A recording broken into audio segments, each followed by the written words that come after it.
Alright. Hey everyone, this is Chaotic Teal, and welcome back to more Link to the Past. Last time, we officially started our journey in the Dark World, and we took down... whoops. Which one's the map button? There we go. We took out the first and fourth palaces, because I really wanted to be able to lift big things. This time, I don't know which friggin' palace we're gonna go for. I really hate the third palace. I feel like I remember that one being my least favorite. But...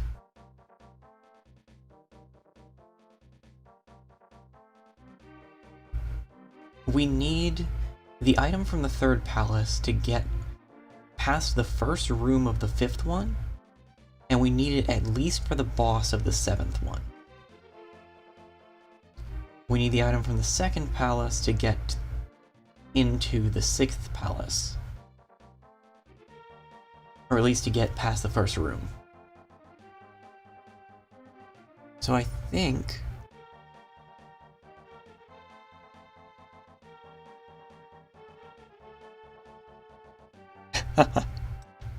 Sorry, I guess I was not super clear in that message. I think I'm gonna go for the second palace.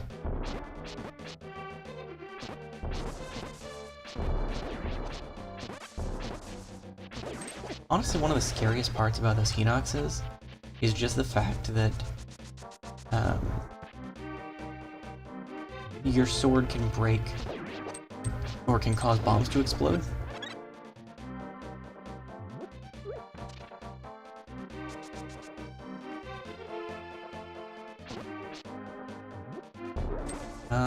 Eat grass.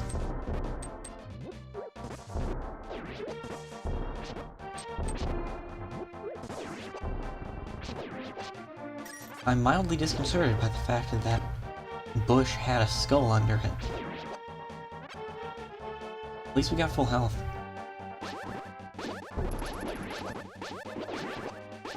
Which means we can do this now. And this is just safer. Is it fun? Debatable.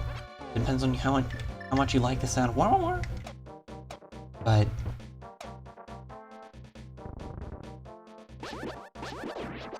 it's effective. Okay, well, it's more effective if we don't get hit like an idiot. But... okay. There's also all sorts of stuff that we can do around Hyrule. Wow. Actually got that thing. But... the item from this dungeon is... I think the last major mobility-related item in the game.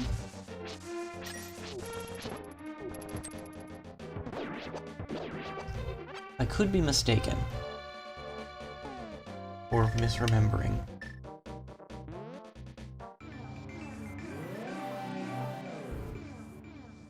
There we go, that's the hotkey.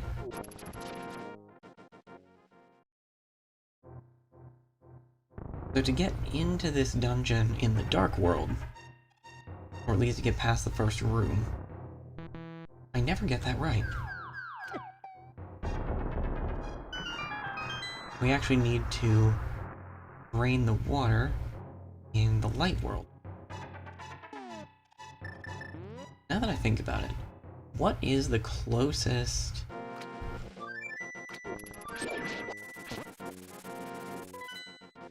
oh, we can just teleport right here. In that case... hi. Really? Am I just misremembering? I'm totally misremembering. We got magic powder.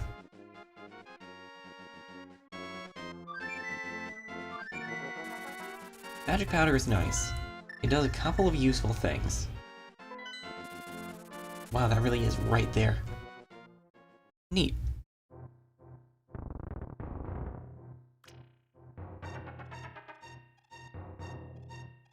Generally, we can use magic powder to turn those into fairies. And it has a couple of other interesting effects on other enemies as well. That's the biggest one I remember off the top of my head, though, and that'll make it super useful.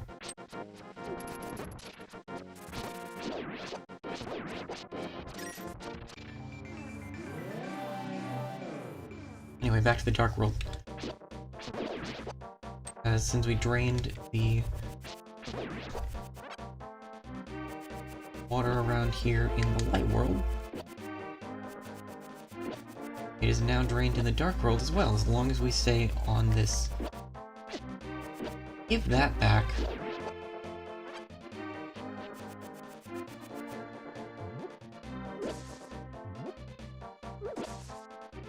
Okay, those are annoying.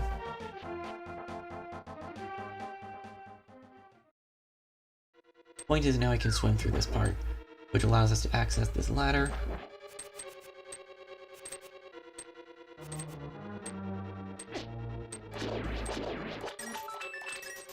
Gotta admit, wasn't expecting those to be immune to the boomerang.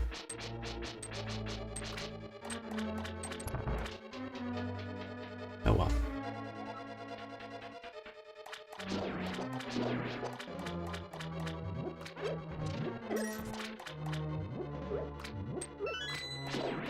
Okay, we've got a key. There was a bomb wall up there.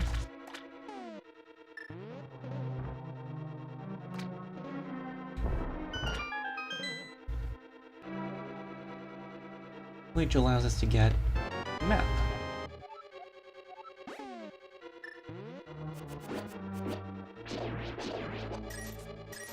Neat.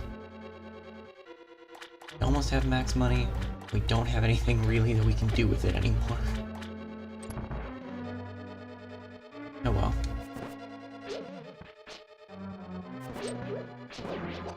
Oh yeah, these 4-directional things are interesting.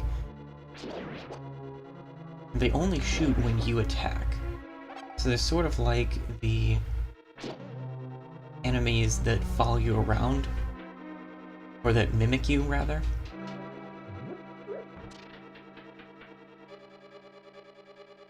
The red ones, anyway.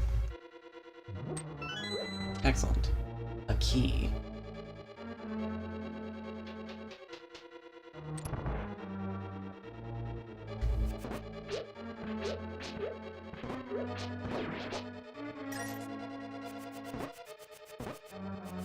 Okay, these Stalfos. I don't actually know if they're called Stalfos in every game, but I pretty much just assume that Zelda skeletons are Stalfos.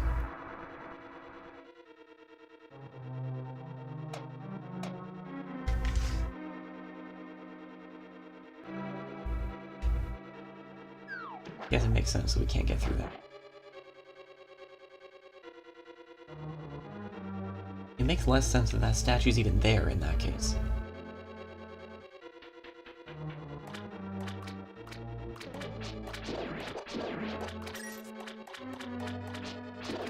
Okay. This is kind of the hub room of this dungeon. It goes in several directions.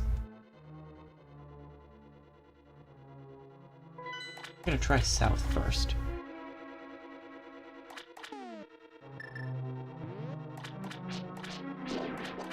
See a water skimmer, I get out my boomerang, knowing full well the boomerang does not affect it.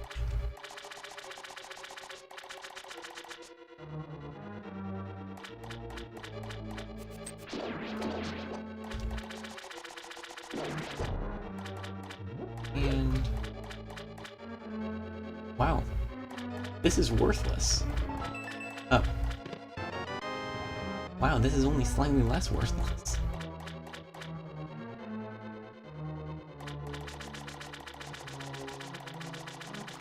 Big chest is up there, but we need a big key.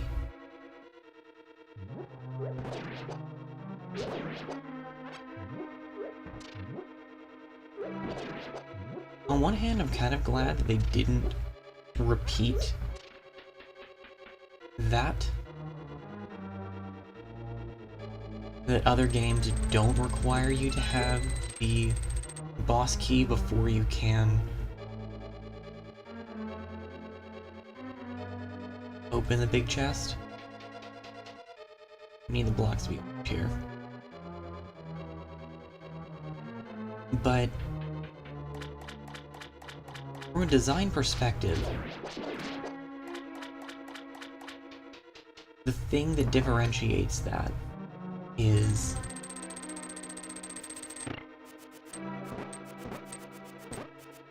if the block, or if the big chest doesn't require the big key, then the big chest is just going to be placed roughly where that big key would have been.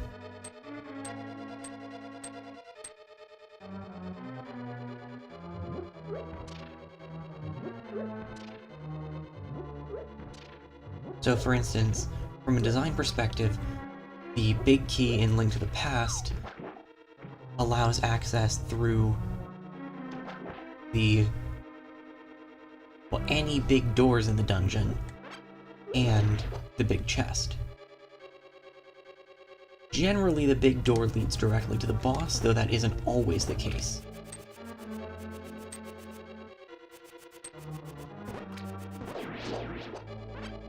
So what the big key allows them to do is put the item in a place where you could get to the chest earlier, but not one that would allow you... They can do that without allowing you to access the item sooner.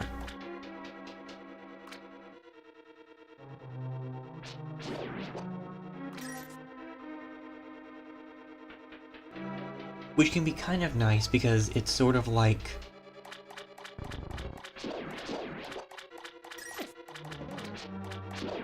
landmarks you can see in a lot of, especially 3D level design, where from an early part of a level, you can see something else that is distinct and notable.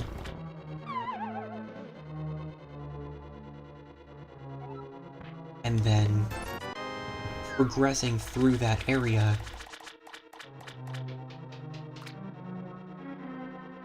allows you to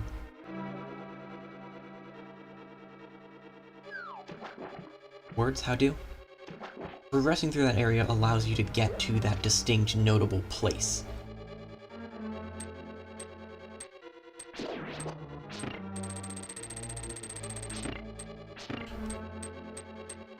Or at the very least, to make progress in such a way that you can tell you've made progress based on your relative position to that landmark. This is a little bit of an odd example, but it's the only one I can think of right now. Hyrule Castle in Breath of the Wild especially acts as one of the major landmarks in the entire game, because it's central in the kingdom, it's surrounded by flat terrain and valleys generally, which means there's not a lot around it that's going to get in the way of looking at it from a distance.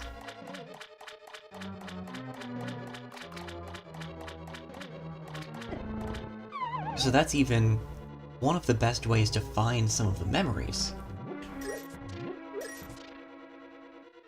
By looking at their position relative to Hyrule Castle.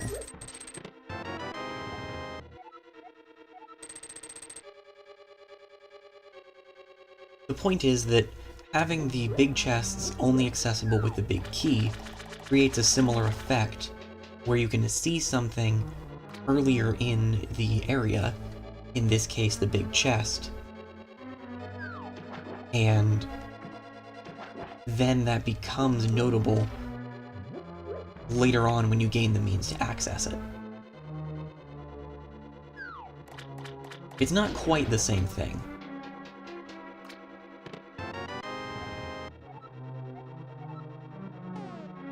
because landmarks usually imply, if not outright contextualize, movement through physical space, where this case is more like a remember this important thing, you will need to know it later.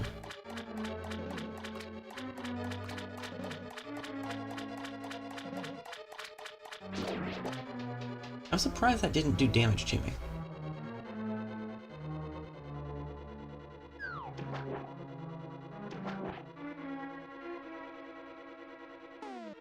Totally missed that bombable wall earlier.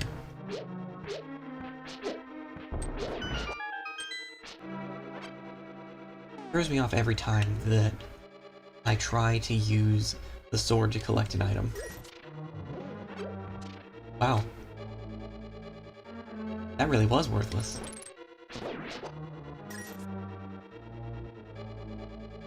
Oh yeah, to actually kind of go over anything the hookshot can do. Combat-wise, it's kind of like a stronger boomerang. You're locked in place while you use it, but it has a similar effect of damaging or outright defeating enemies, and if it doesn't defeat them, it usually stuns them.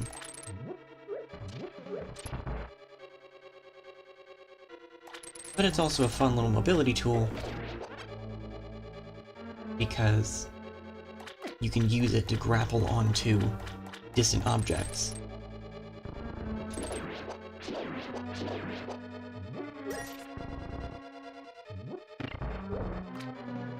Let's see.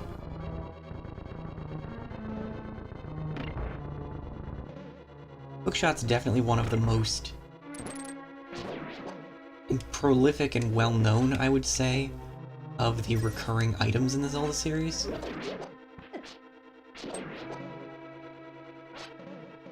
At least of the ones that aren't in the first game.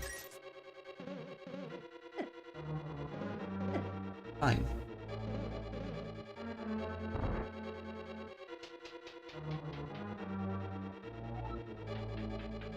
Because naturally, in the first game, you've got bow, boomerang, bombs.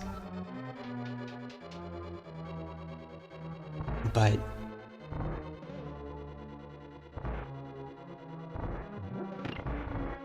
I feel like the hookshot in that exact form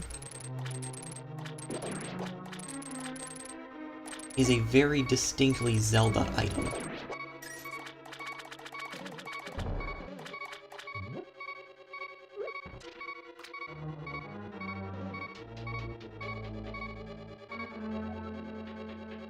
Could just be my perception. But, well, that's my perception.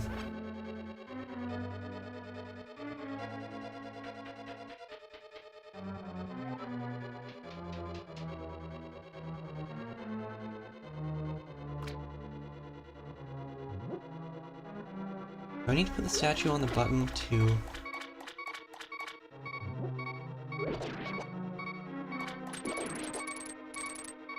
Need that door as well? That'd be the clearest thing, since we can't see that door open with this button. But it's a possibility. Yep.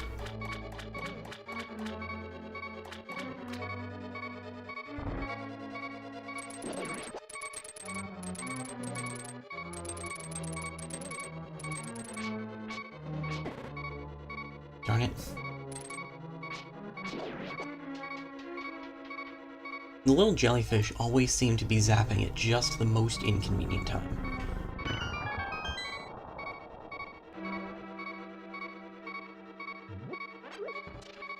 Oh good, now I have two of them.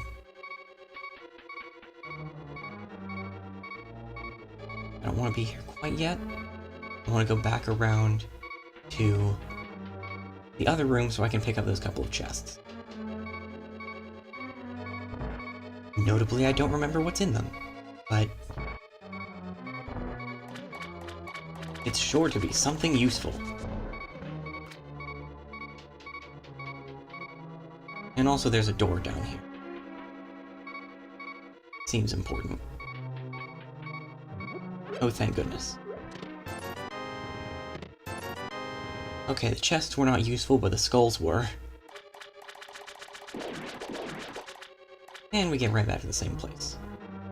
Neat.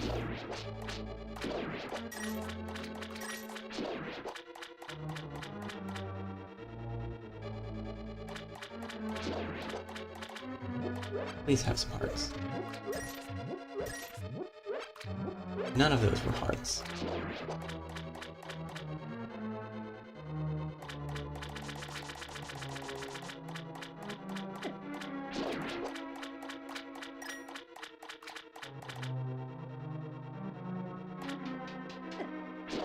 Okay, so that wasn't my best move.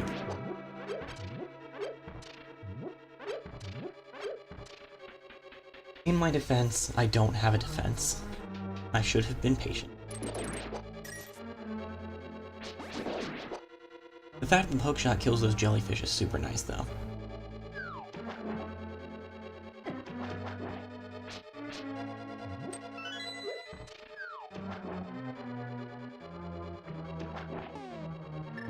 I think there are hearts in here. Also, I remember this room specifically because it caused a lot of trouble in the no damage run that I've seen of this game. There's water skimmers. You cannot hit while you're on the ladder.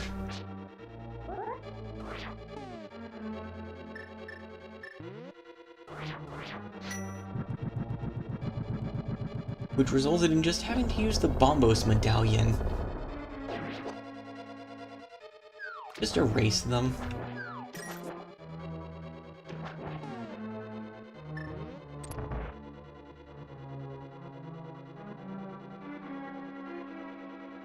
Okay. Right. That's the other thing there. Because of the way that spacing works, you absolutely will take damage from those things if you hookshot them from below.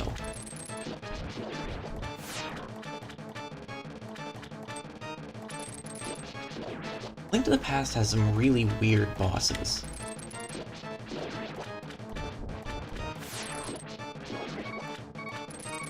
Also, those deal 2 hearts of damage apiece.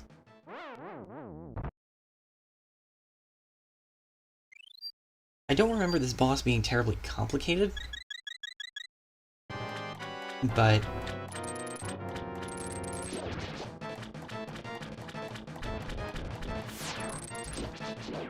yeah, once we take those out, he's angry.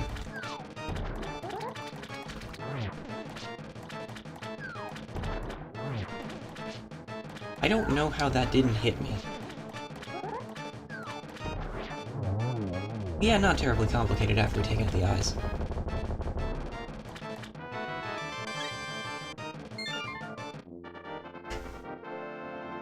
Cool. Half an hour in and we've finished a dungeon. It helps we didn't get sidetracked. Much. He is still very hot. I will drink water instead.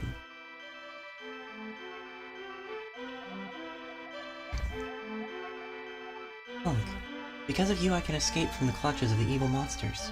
Thank you. The Triforce will grant the wishes of whoever touches it as long as that person lives. That is why it was hidden in the Golden Land.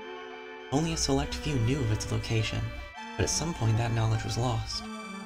The person who rediscovered the Golden Land was Ganondorf, the evil thief. Luckily, he couldn't figure out how to return to the Light World.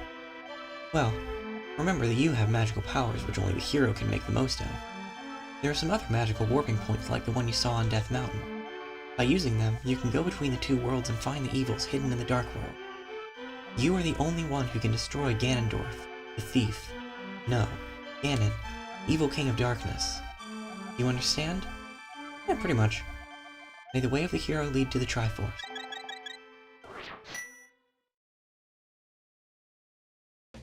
Worth noting that this was the very first time that Ganondorf was referenced in that form. Ganondorf didn't actually appear physically until Ocarina of Time. But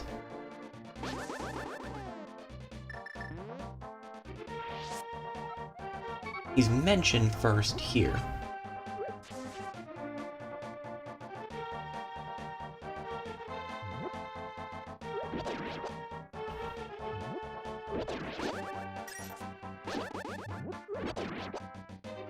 Let's see.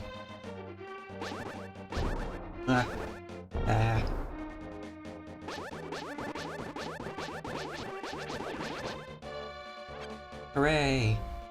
One bomb.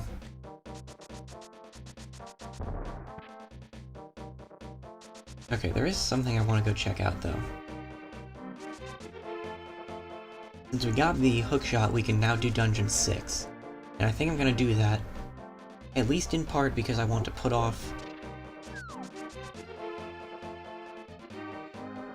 Dungeon 3 for as long as I can.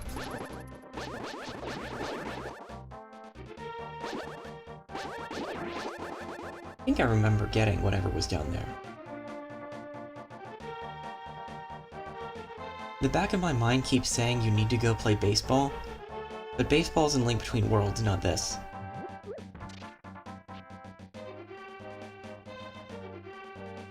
Ah! Ribbit, Ribbit, your body did not change. You're not just an ordinary guy, are you? I used to live in Kakariko Town. I wonder what my partner is doing there without me. Ribbit, I have a request of you. Please take me to my partner. Please, Ribbit, please. And now we have Kermit following us.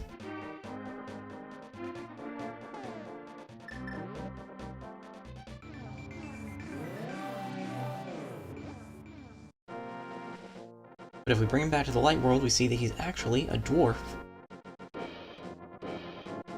And in fact, the missing partner of the blacksmith here. Oh, happy days are here again. You found my partner. We're very happy now. You're up by here again. That time, we'll temper your sword perfectly.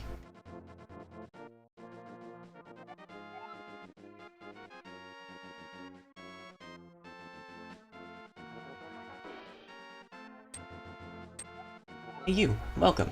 Ask us to do anything. Wow, that is a discount.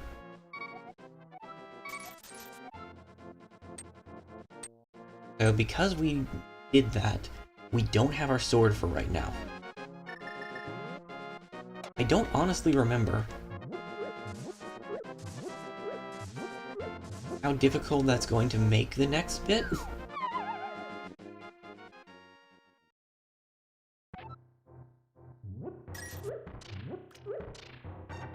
And I don't remember how long we have to go. But while we're here, we can throw some magic powder on that thing. Hey, blast you for waking me from my deep, dark sleep. I mean, thanks a lot, sir. But now I will get my revenge on you. Get ready for it. That okay with you, sir?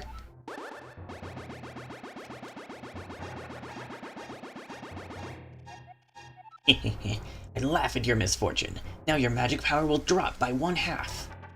Congratulations. Now do your best, even though I'm sure it won't be enough. Have a nice day. See ya. So I know for a fact that I'm not alone in that I frantically looked up how I could undo that when I first stumbled across it as a kid. But even though our friend the Bat Demon definitely says that he drops our magic power by 1/2, he actually drops our magic usage by 1/2, effectively doubling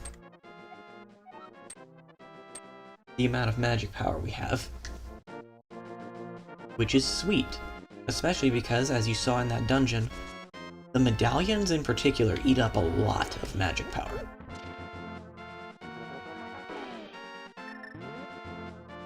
Now, this is actually one of the only parts where you need the flute. Because the flute can take us to this ledge up here. And on that ledge is another portal that we wouldn't have access to otherwise.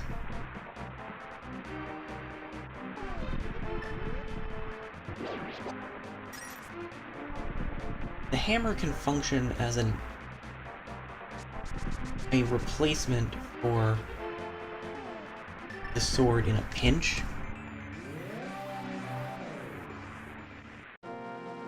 I'm surprised that allowed it. Also, I hope this doesn't... Okay, good.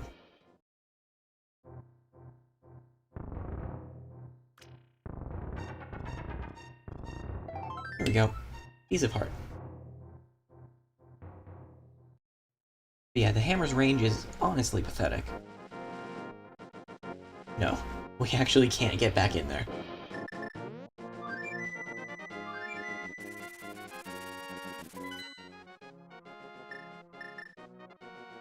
Oh well.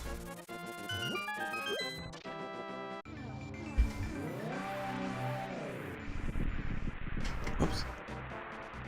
Wrong button, there we go. Okay. This is Misery Meyer.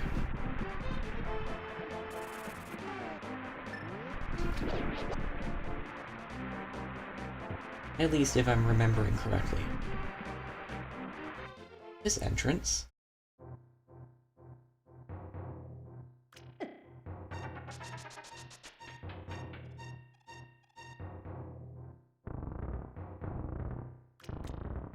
has 2 chests.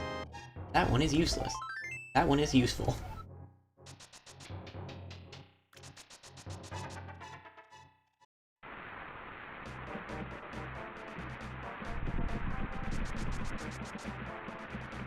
As for this entrance, I'm fairly certain this is a fairy fountain.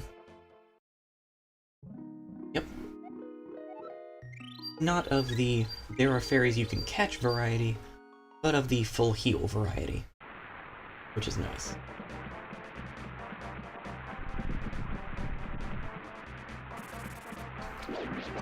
I'm surprised that worked. Bonk. Cave in here. Hey, I'll tell you a profitable story if you pay me 20 rupees. Sure. Thank you. As a matter of fact, monster magic is making it rain in the swamp. If you can move the air with more force than the monsters, the rain may stop. That's a little hint for what we have to do.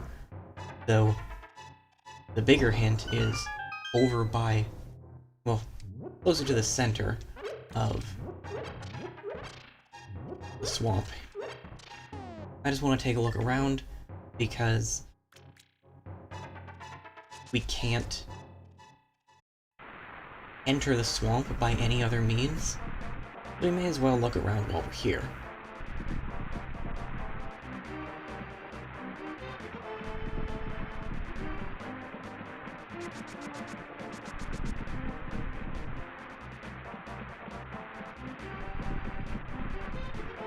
The design of the overworlds in Link to the Past is really fascinating.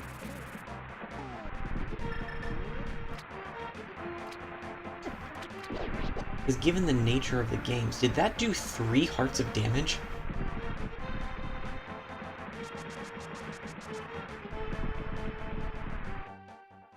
Given the nature of the game, they would have needed to design the entirety of both worlds with both worlds in mind.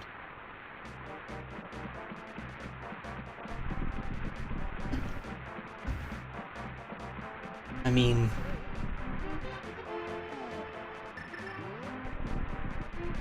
obviously there are the dark-colored rocks and the fly points and the hammer pegs and things like that, but you have to be able to really visualize how the 2 worlds overlap. Even so you can do those cool things where you're in the dark world and you use the mirror in a certain spot to get up to a ledge. Link Between Worlds has a very similar concept going on in being an indirect sequel and I think originally a remake of Link to the Past. Anyway, there's a little zappy icon here, and we've got a little zappy icon here. That's funny.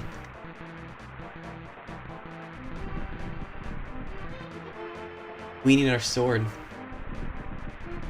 We need our sword to use the Ether Medallion. Oh yeah, proof of concept. Doesn't work.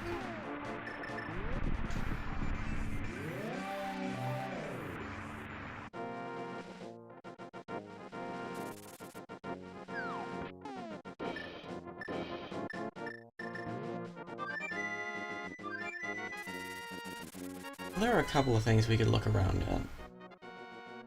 I don't know exactly how long it takes to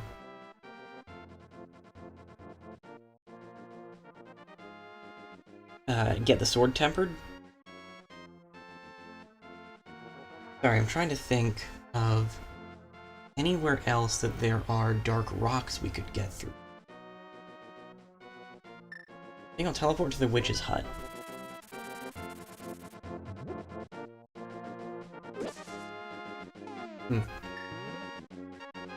Surprisingly resilient against shrubbery.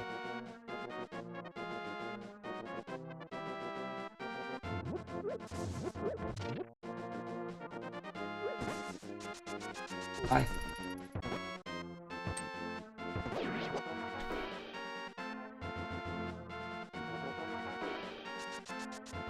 I know that there's a little bit we can do in the graveyard.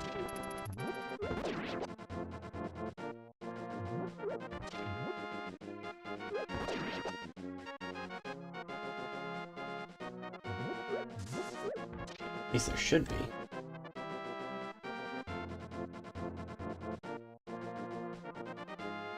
I think there is.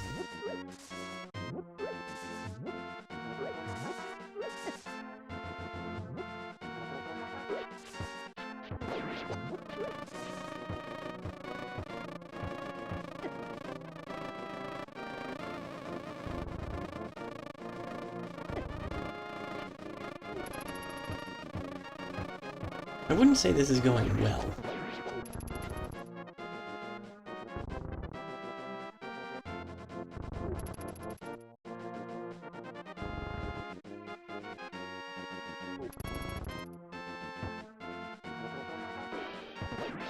Also, they must really not bury people very deep in it.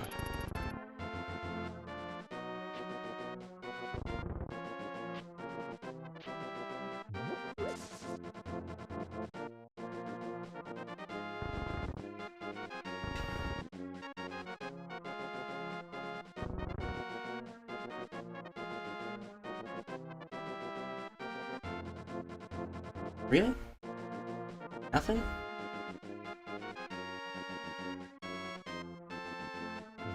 Grave's totally closed off until you get the Titan's meat. And nothing.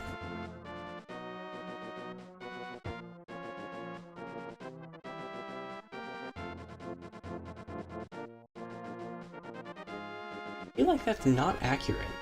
There must be something I'm missing there.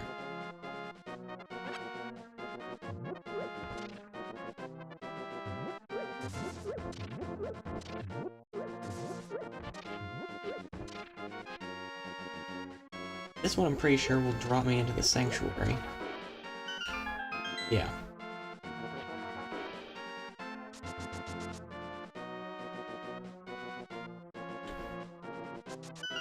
There we go. Knew there was something.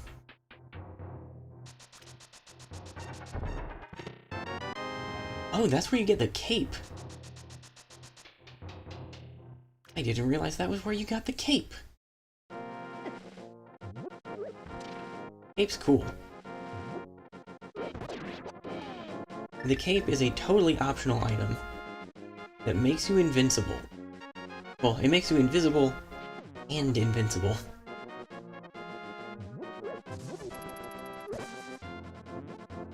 You can just walk on through these enemies. It's super cool.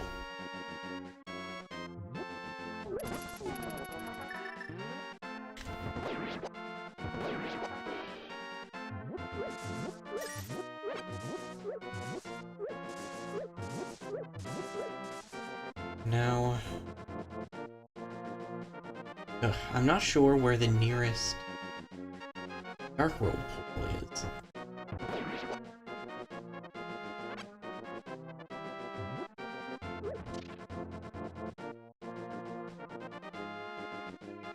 Oh, hey, they finished chopping down that tree. That's how trees work.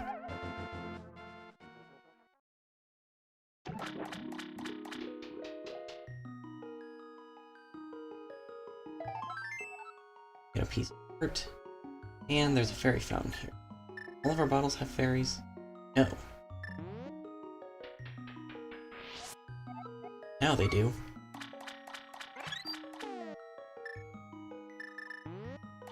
Huzzah.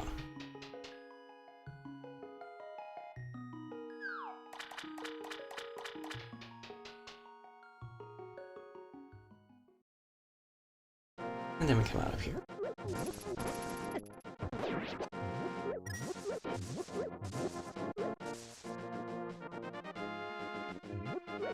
The closest one that I know of is in is like on the edge of Kakariko Village.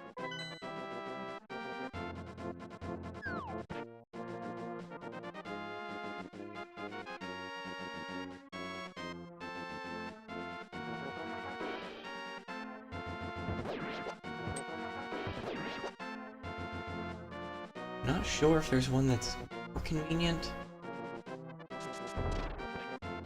Oh, that's a bomb.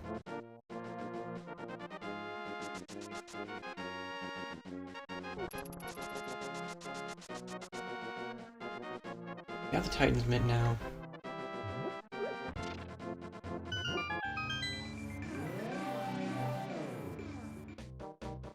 Over this way. Completely ignore the Lost Woods. And head. Is this still a fortune hut? There's something else in the Dark World. Looks to still be a fortune teller's hut.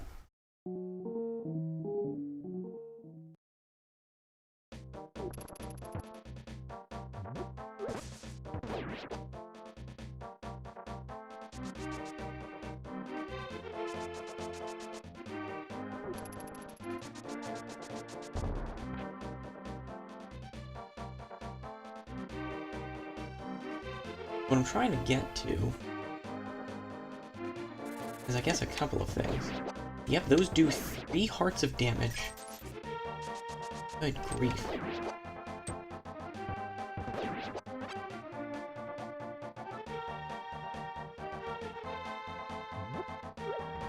Yeah, there's a thing we can get with the cape here.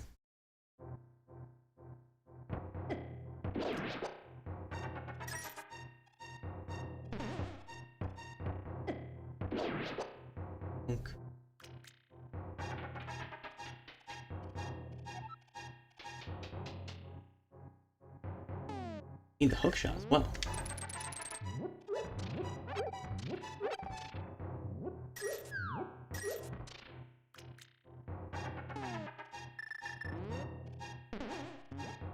With the cape, we can pass right through that bumper. And grab a piece of heart.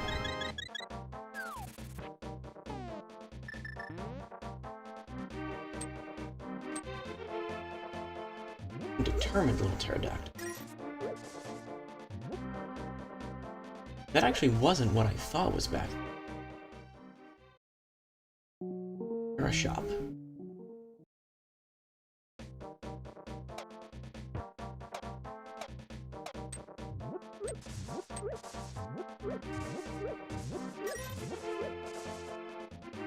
I think that the other thing I was thinking of might be in... like on Death Mountain somewhere?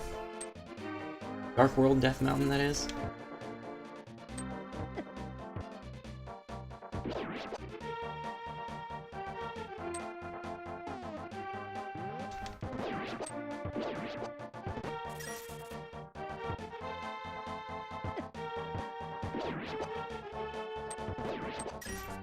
Off the top of my head,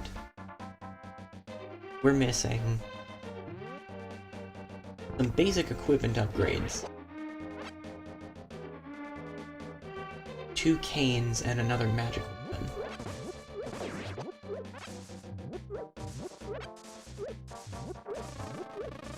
I don't want to be anywhere near you.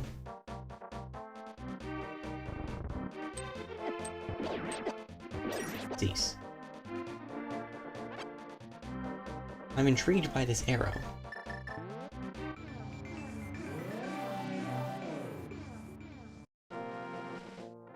With good reason, it seems.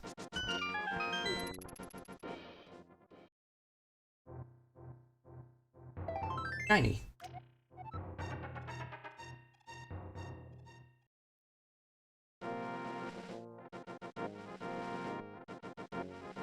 That's weird. That wasn't even a specific thing we needed to be in the Dark World for.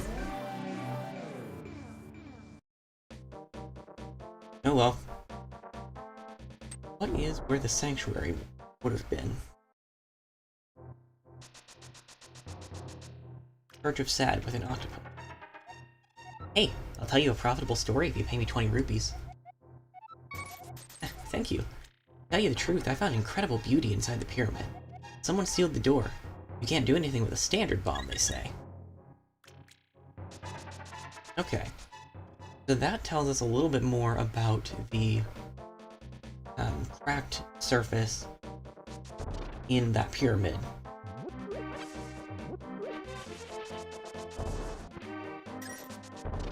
Oh.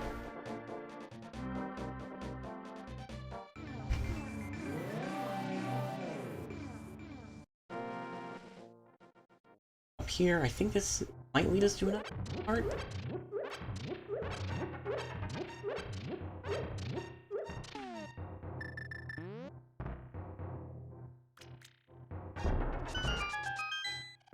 Yep.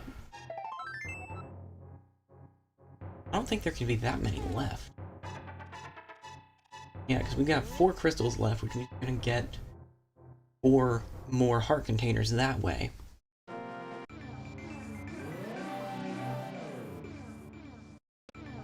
Yeah, I thought so. If we warp to the Dark World in a place that we can't stand, we'll get warped back instantly. The same thing happens the other way around.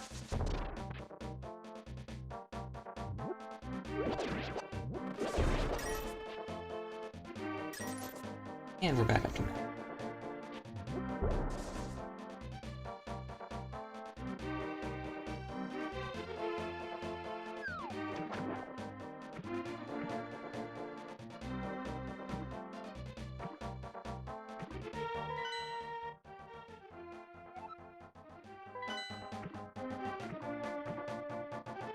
I don't think there's really anything to gain by doing this.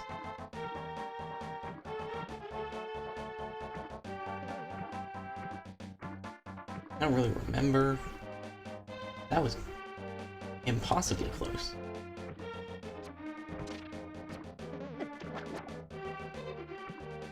Yep, nothing that way.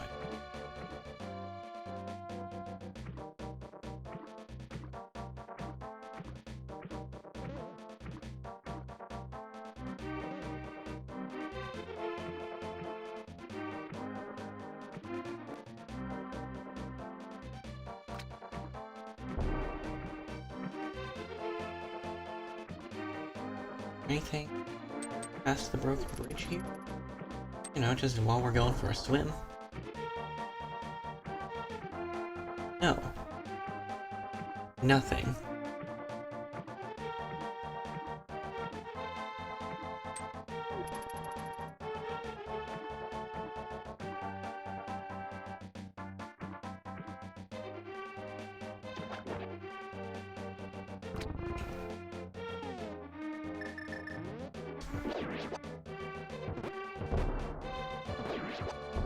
Wow, that takes care of them real quick.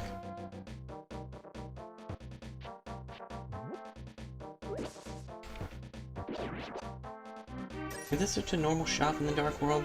I don't remember. Yes.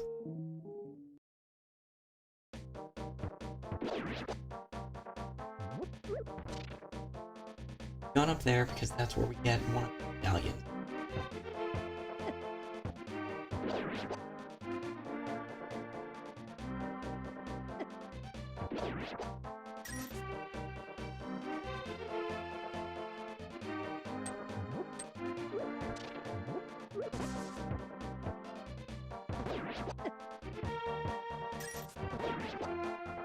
Bonkety bonk.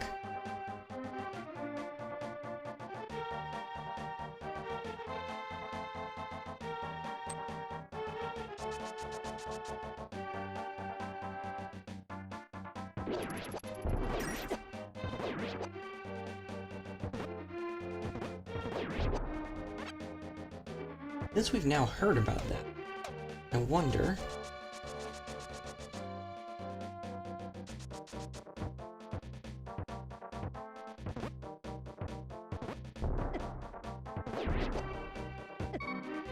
Oh dear.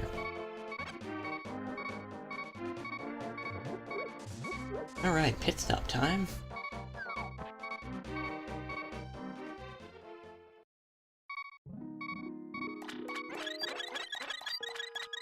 There we go. Now we can use sword beams. Oh wait.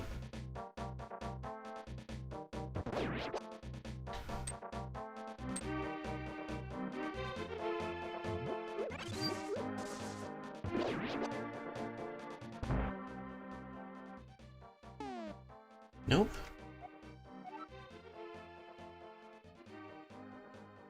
Once we get to a certain point, and I don't remember when that certain point is,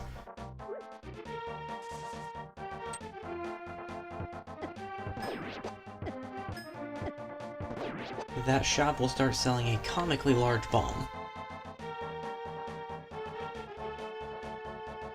And that bomb is what we're going to need to get to the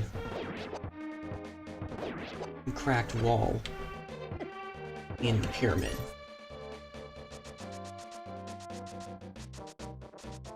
But if we can't do it yet, we can't do it yet. Hopefully the smiths are done with my sword. Certainly have wandered around for a bit.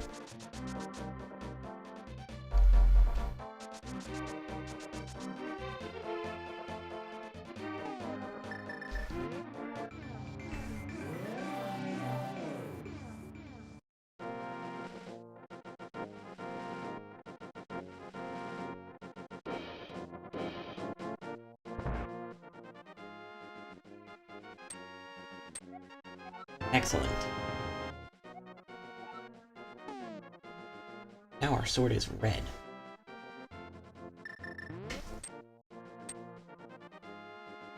Which means that it is both more damaging and faster. I don't know if it's actually faster. I made that part up.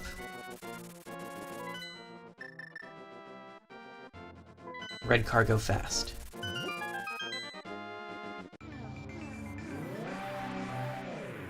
Well, anyway, like I was saying,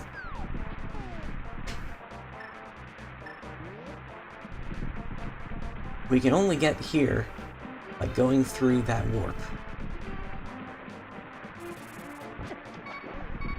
No bother.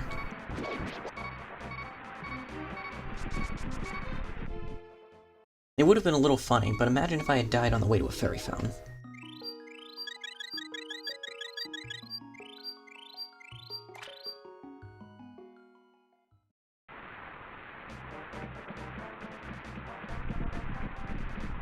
There are a few worse ways to go than right before something that would have saved you. So anyway.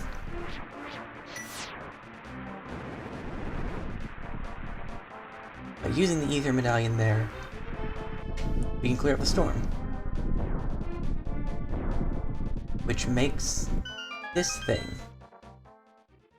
show up. There's a cool speedrunner trick in this room.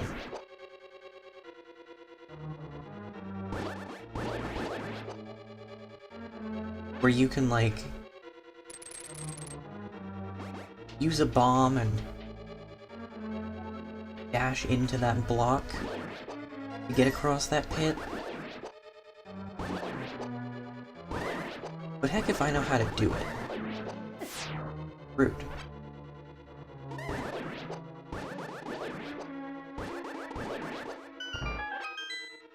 So... instead,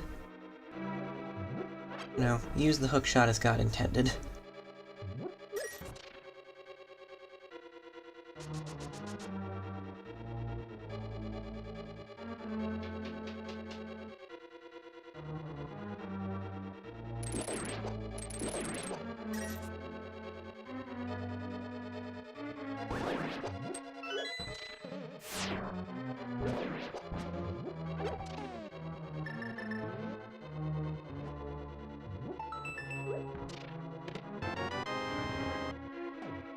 We could have damage boosted.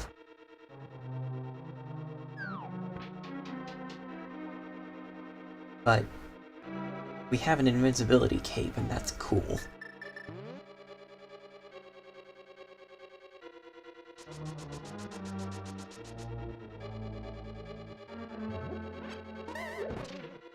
I guess technically it's more of an invisibility cloak kind of thing.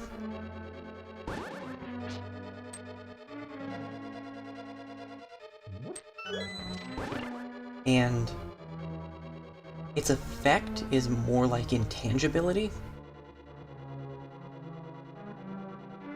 This room is shaped like a fish.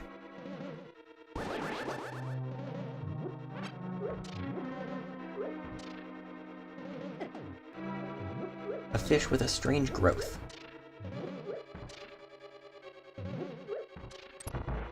But yeah, there is an item later on that, humorously, I think that you need the cape to access most effectively.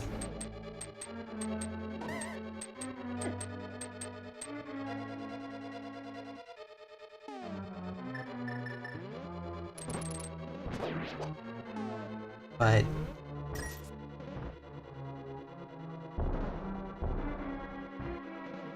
it always throws me off when they put decorative cracks in the walls.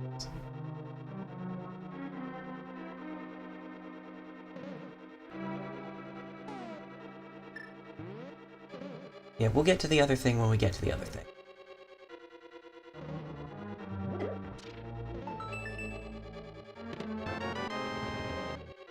Dungeon sure likes its keys so far.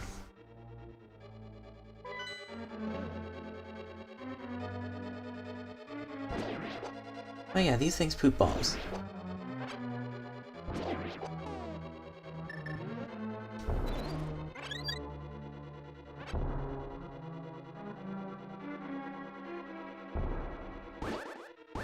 It's rather inconvenient.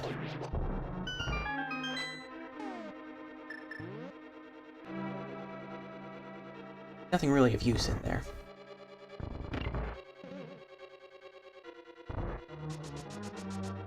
We're kind of just going all over the place in this dungeon. Oh boy, another key. Can't do anything there. That's interesting. The door looks like a small key door on the other side. I wonder if it's possible to sequence break to that room.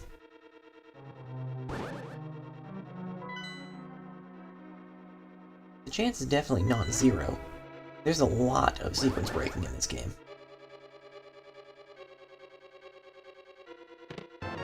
Oh hey, the map.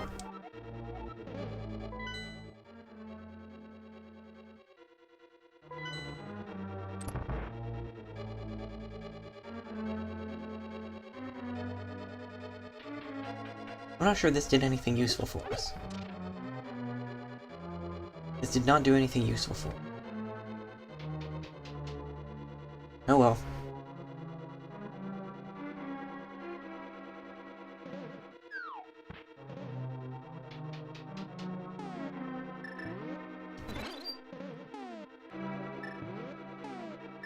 We'll stick with the hook.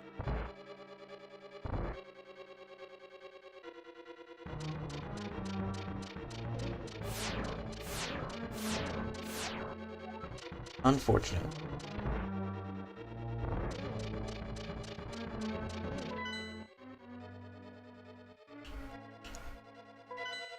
Well, there is a locked door on the lower left side of this room.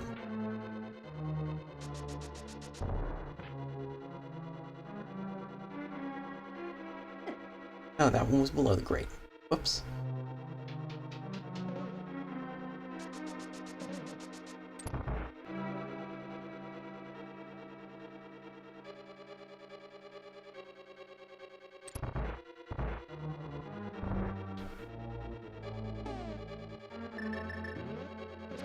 This looks like a job for...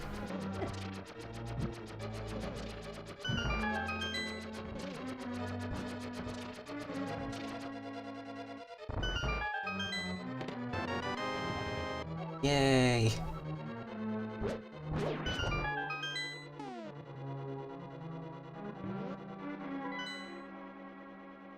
Okay, that goes back into that room. I want to go back down.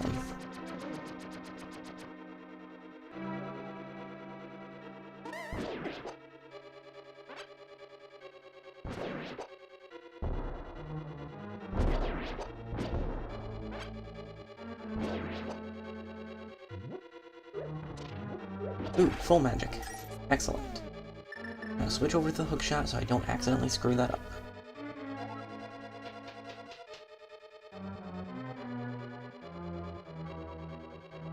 Ooh.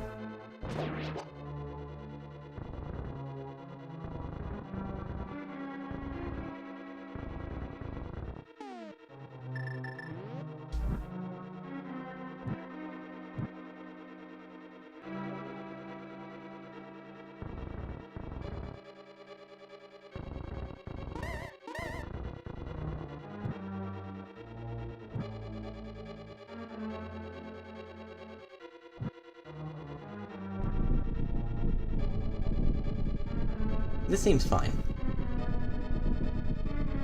This is an interesting case, though, where we've seen a couple of times that a puzzle requires continuity across two separate rooms. That doesn't happen a lot in 2D Zelda.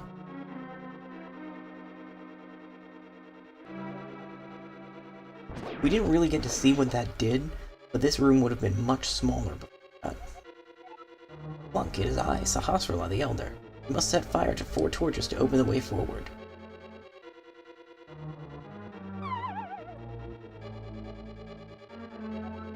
This is that way. Oh, cool.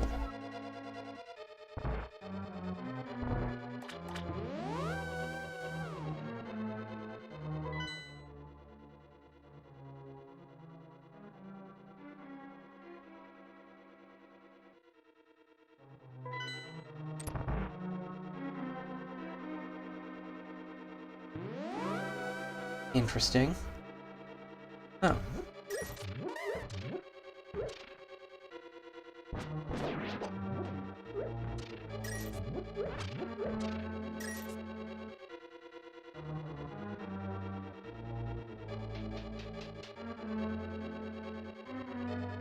Link to the Past is also a rather odd case where there are several dungeon items that just don't really interact with the... Now that I think about it, I should probably go take care of that first. No way, that's a door. Never mind. Anyway. There are a lot of dungeon items in this game that don't really interact in any significant way with the boss fight.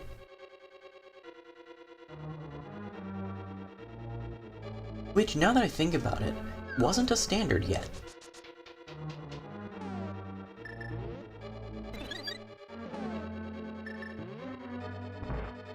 I don't think that really became a thing until...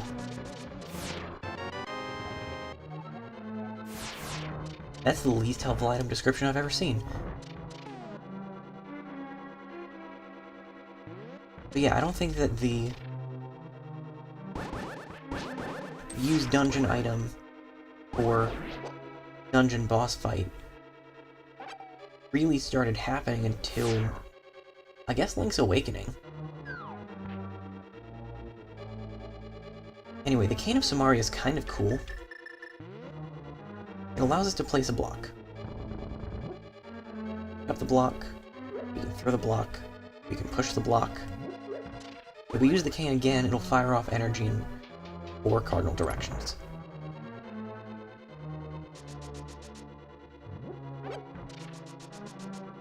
It's a kind of neat item.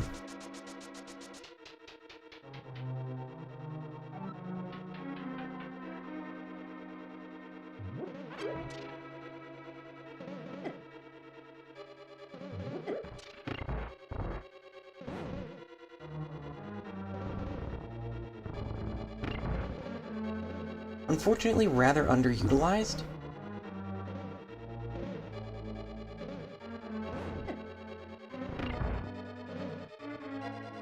Because, I mean, how many instances are you really gonna have where you just really need a block?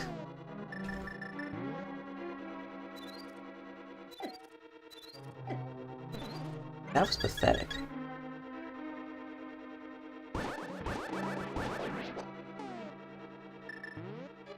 But even if the cane itself is kind of an odd item, it does have some interesting combat applications.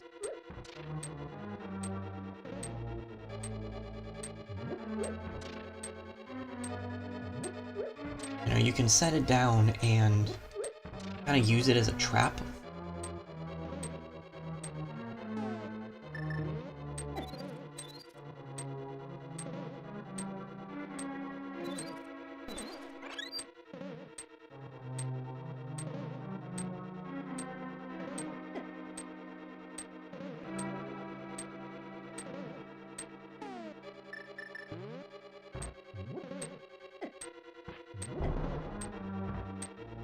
Oh, that worked better.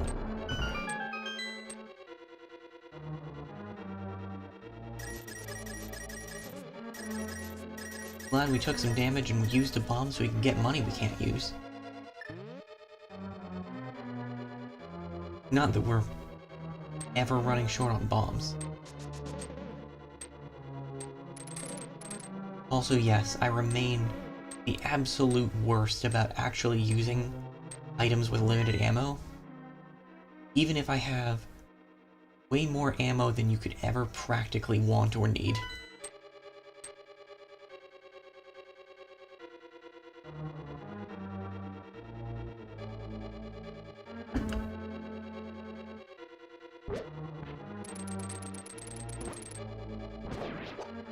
Like, is there ever really an instance in which I would want or need more than 70 arrows?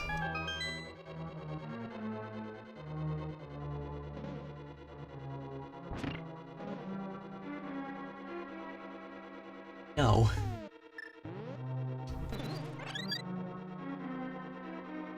No, there's not. Oh. This room is bright. I am a rabbit. It'll wear off in a minute.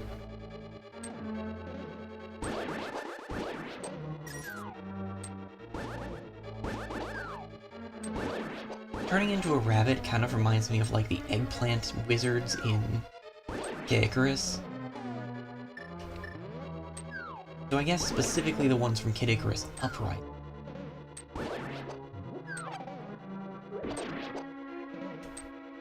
Because from what I remember, or at least from what I've read, in earlier games, being turned into an eggplant was a status that could only be healed at a hospital.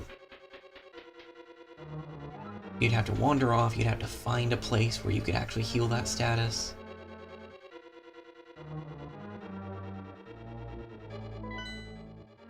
There are 2 rooms we haven't been to,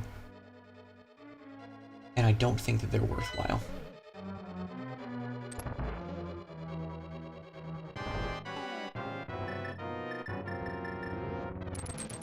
this boss's eyes.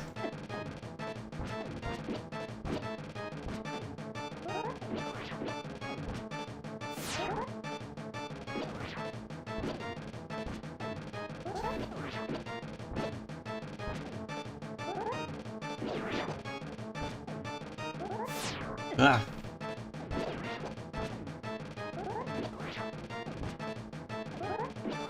Sort of like the last boss, the first thing we need to do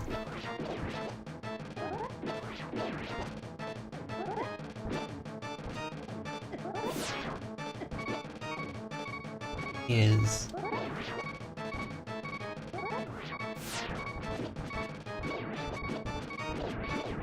take out all the little things around it. Now it's angry.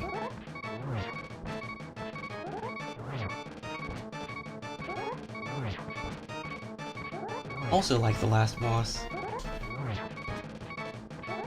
it really doesn't do much.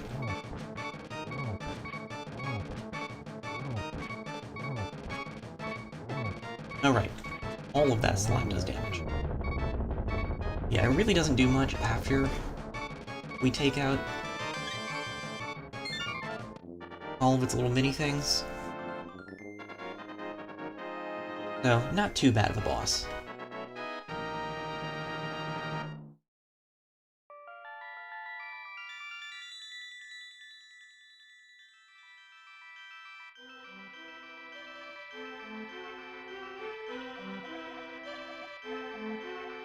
Clunk, because of you I can escape from the clutches of the evil monster. Thank you. Ganon captured us because he couldn't break the seal of the wise men with his power alone. And then, using the wizard Aghanim as his pawn, he drew us to the Dark World. After cracking the seal with our powers, he sealed us inside of the crystals. He then gave us to his loyal monsters. But Ganon didn't plan on your getting this far. Now, Princess Zelda is waiting for you inside of Turtle Rock. Please, hurry. Yep, I'm good. Way of the Hero lead to the Triforce. Also, yeah, about that, I still have 2 more dungeons.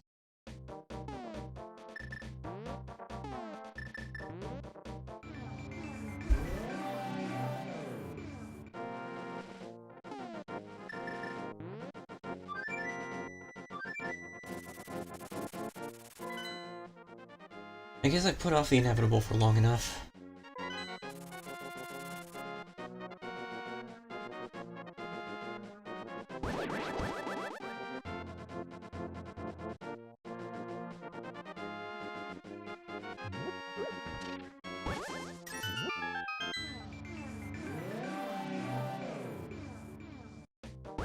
It's time for Skullwood.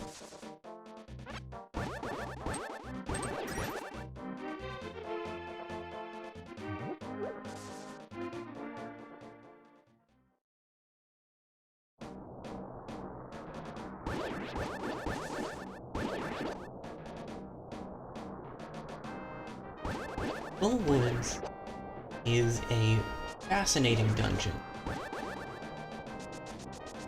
And also a complicated one.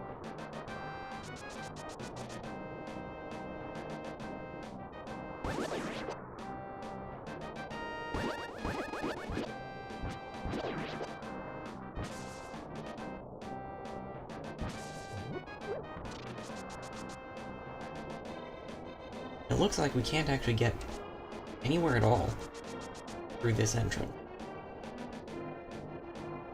There we go.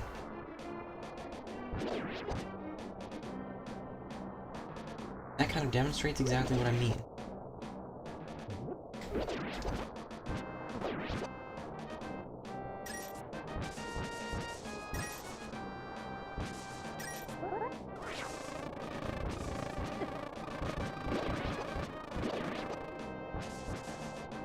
This dungeon doesn't really start and end with the interior of the dungeon.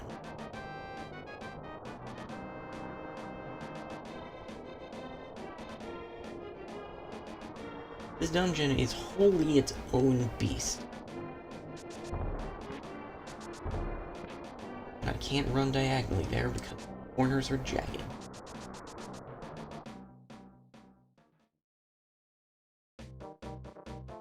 So, that wasn't really a good way in.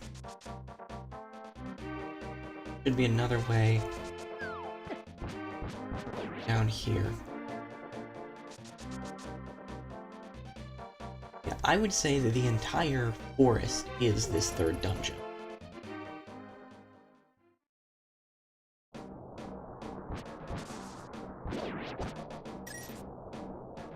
Is Skull Woods in its entirety. Because you've seen a couple of pits around. And I'm not talking about the Smash Brothers monster.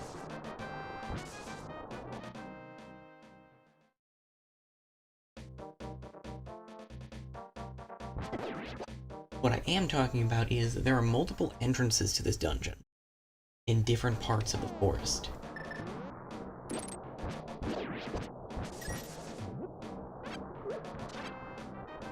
It's a really cool concept, honestly, and one that doesn't get used enough in the series.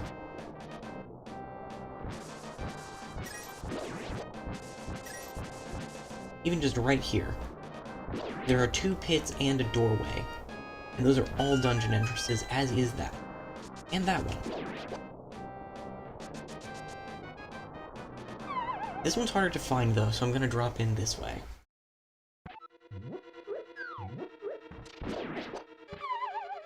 That was comically unfortunate.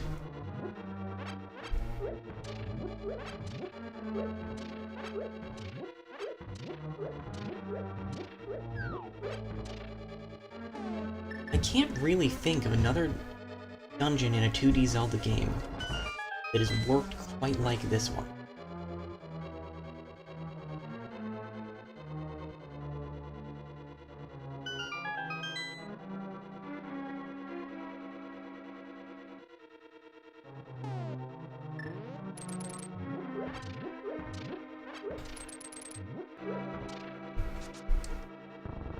There might be one in one of the Oracle games.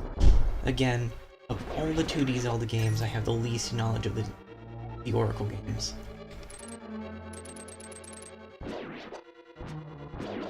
And actually, I guess this is kind of a good time to talk about what I'm thinking of doing next. Oh yeah. Oh, this is the map, okay. That doesn't have quite the same. Yeah, so if we didn't enter through that way, we wouldn't be able to get across here.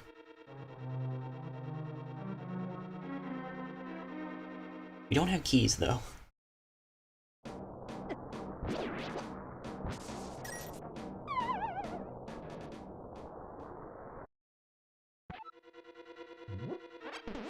Now we're in a different part of the dungeon. Also, there are wall masters, which is everyone's favorite enemy. Also, I am dying.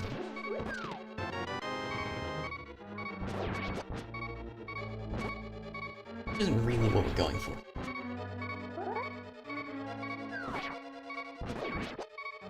Killing wall masters here. Or there might be floor masters. I don't actually remember the difference at any point. Well, only in games like Ocarina of Time and Wind Waker, where I think those are probably wall. In Ocarina of Time and Wind Waker, there are wall masters that descend from the ceiling, and there are floor masters that exist on the floor. Oh right, we got a key.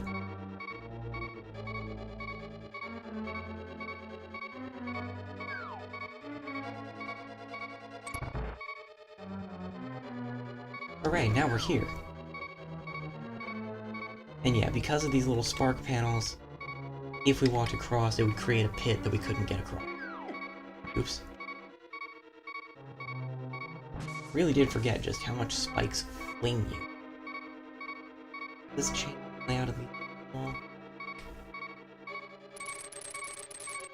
Ultimately, that didn't help at all. Oh well, I've got fairies.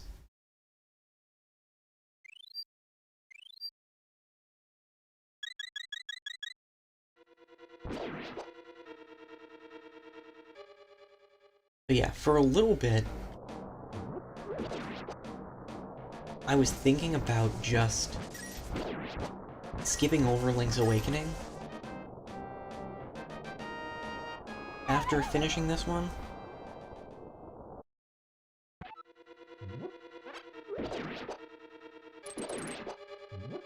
And moving on directly to the Oracle games next.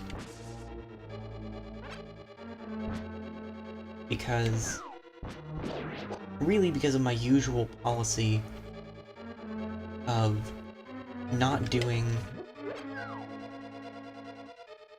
stream projects of games when they're too fresh on my mind.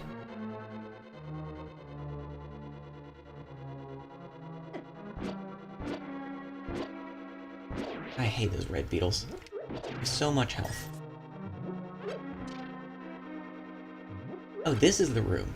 This is the room that looks so completely innocuous, and then, surprise, the entire thing's a pit. Hope you don't like water. That door would close behind us if we walked through it.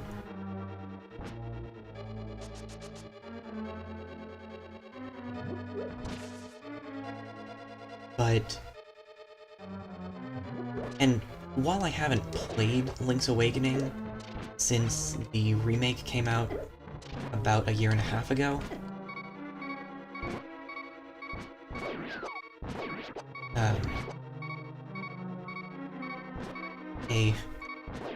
well, Mesayanella is currently doing a playthrough of the remake, and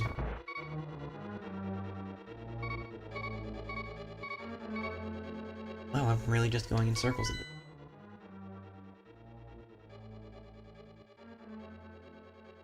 Anyway, Mesayanella is currently doing a playthrough of the remake, which I'm watching,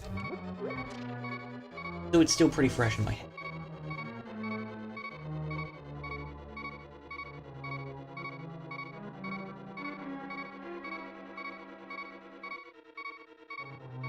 But I've been working this week on a writing project that's related to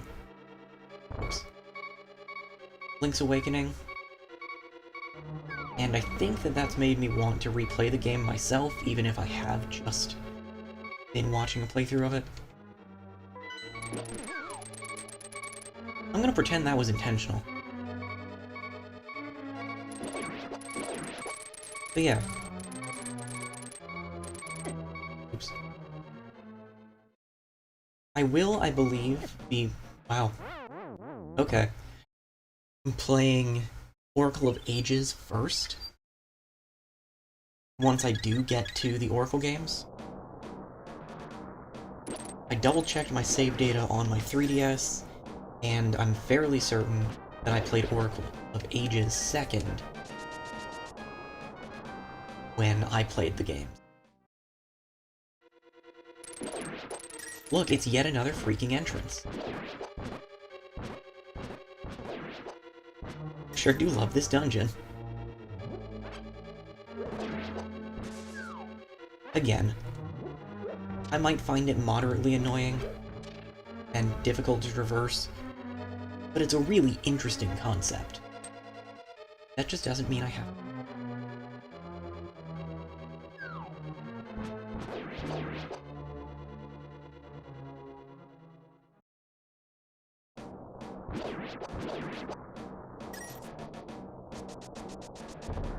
But yeah, the one save file I have on record, we can't do anything with this yet.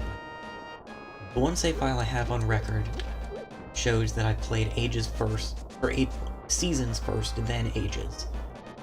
So I want to do that in the opposite order when I stream them.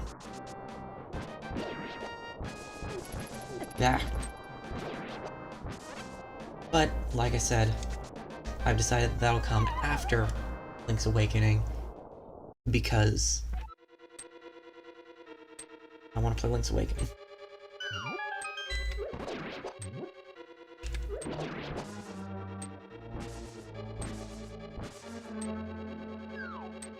So that's kind of where things stand on just going forward.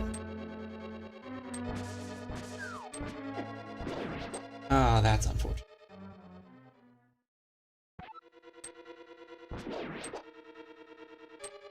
Wall Masters, as is standard with the Zelda series, return you to where you entered the dungeon.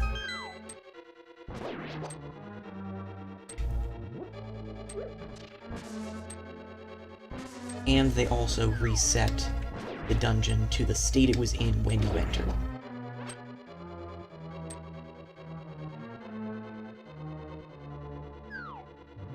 Oh cool, there's a key here.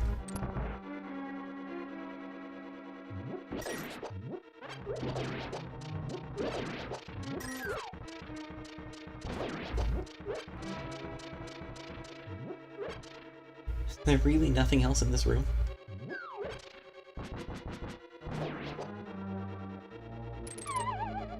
Okay, fair enough.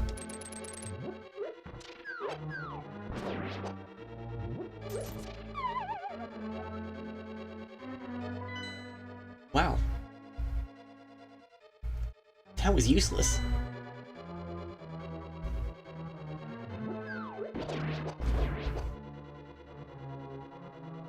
Anyway, the actual place that we need to go to progress is back at that other entrance. Since we did things so thoroughly out of order,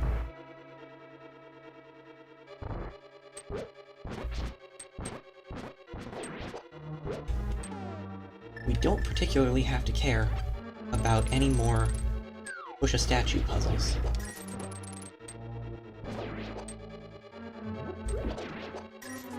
Oh yeah. Well, okay, that does work. I just didn't do it right. Big key. Finally.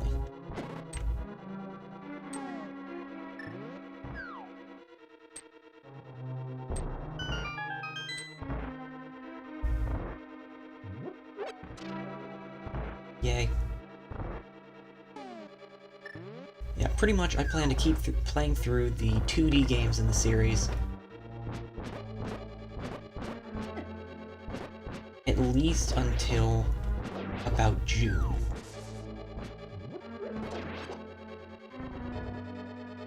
Got some stuff planned for June. It should be fun. If I haven't finished... Like, there's a non-zero chance that I'll be in the middle of the Oracle games at that point.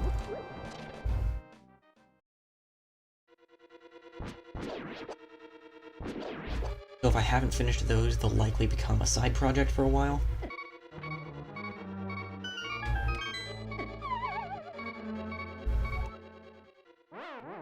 I wouldn't say this is going well. I have used all of my fairies. Oh well.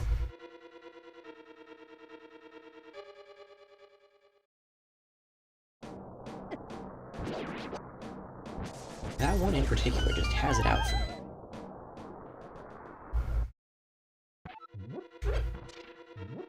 But yeah, I'm not gonna leave the Oracle games just as an unfinished project. If I don't get to them, if I don't get through them by the time I want to, they'll just switch to a side project until they're done. Because I can't imagine if I start the Oracle games before this other project, that they would take longer than the other project. We have the fire rod now, which is neat.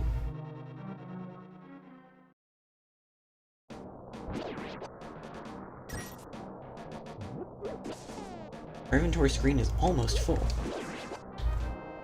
We're missing one bottle that I know how to get, but I don't know where you get the thing that allows you to.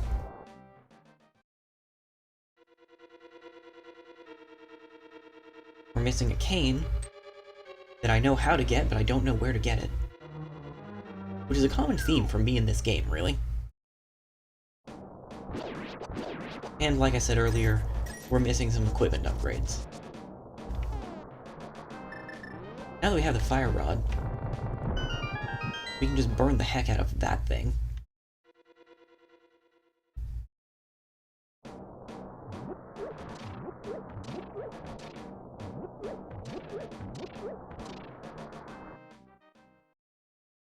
Oh yeah, I don't think that I addressed the fact that I didn't stream on Tuesday. Tuesday was not a good day.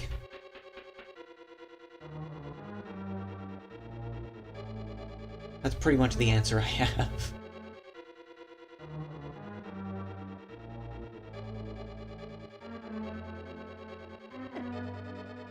Fair enough.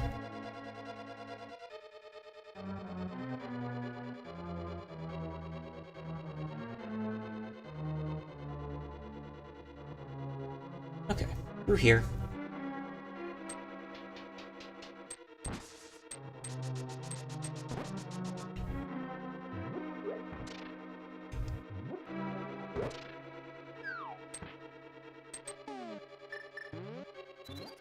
Still didn't do it right.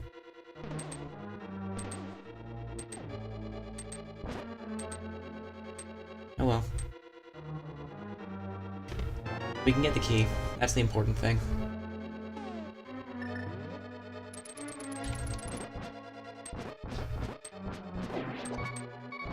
Ugh.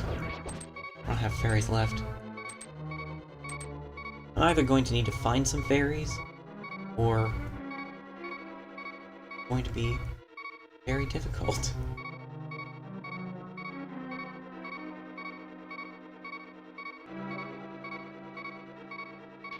Uh-oh. Okay, cool.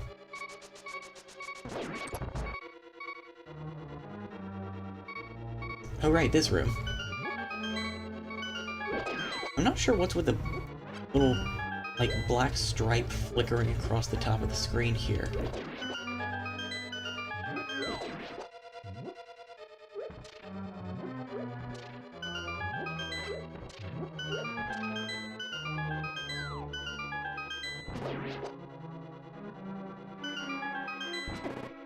Okay, that was just poor forethought on my part.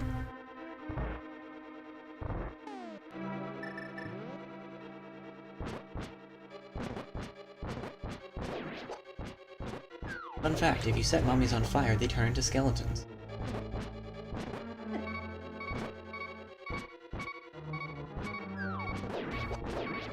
Or, you know, to say it in Hylian, if you set Gibdos on fire, they turn into Stalfos.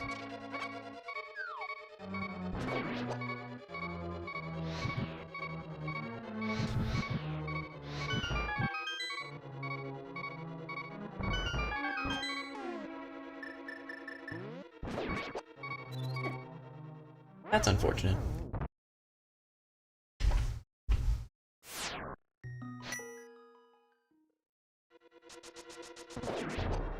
The fortunate side of things, though, is that it didn't really set us that far back. I mean, we have to do this again. But what I should really say is that we get to do this again. For anyone who's just really fond of the puzzle complete jingle, this room's for you, and we're doing it another time. Just for you. Okay. Iframes do not take you through an entire bar of fire.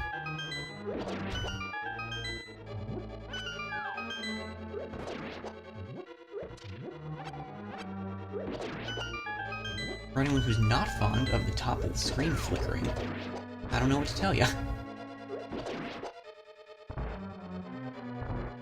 Like, I say this might be an emulation issue, but you know, I'm playing this on a fully licensed Nintendo-approved emulator, so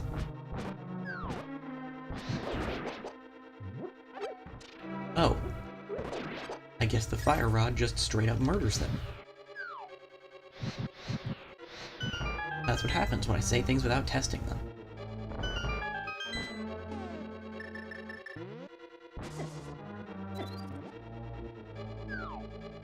Yeah, I'm very sure that you can put magic powder on those things to make them turn into fairies, just like the bubbles or anti-fairies or whatever they're called in this game.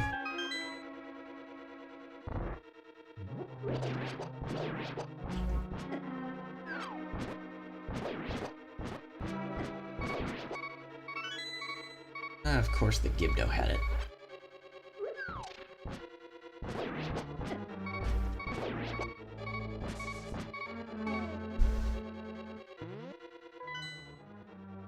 With the exception of grabbing that key right at the beginning,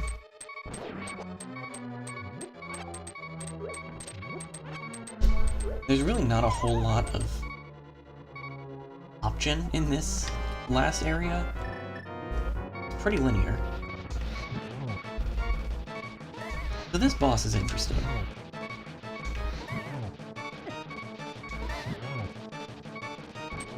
And by interesting, I mean an absolute nightmare.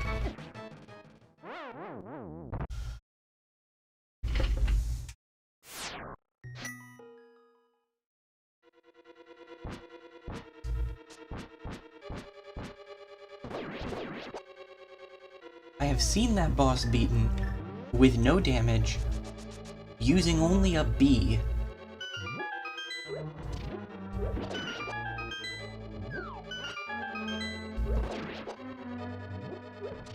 I have not done it, as I'm sure that performance can attest to.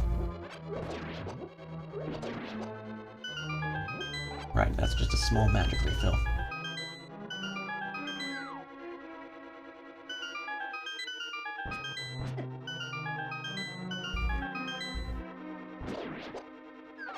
I really hate those jellyfish.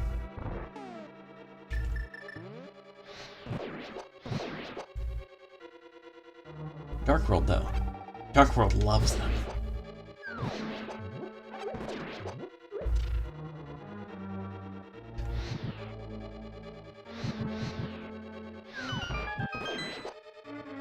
Oops.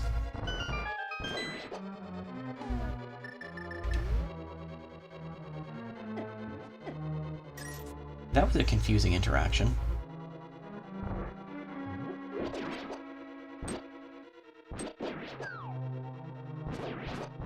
Speaking of confusing interactions, I'm not sure what happened to that Helmasaur.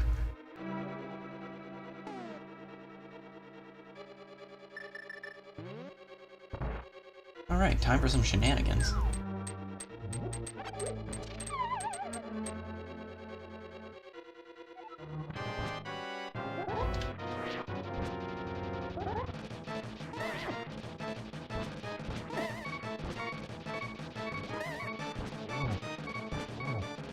Oh, you can attack Warrior?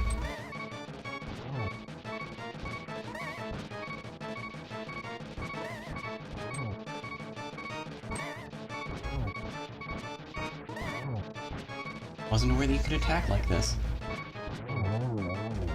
Wow, that was more shenanigan-y than I thought it was gonna be. I don't mind.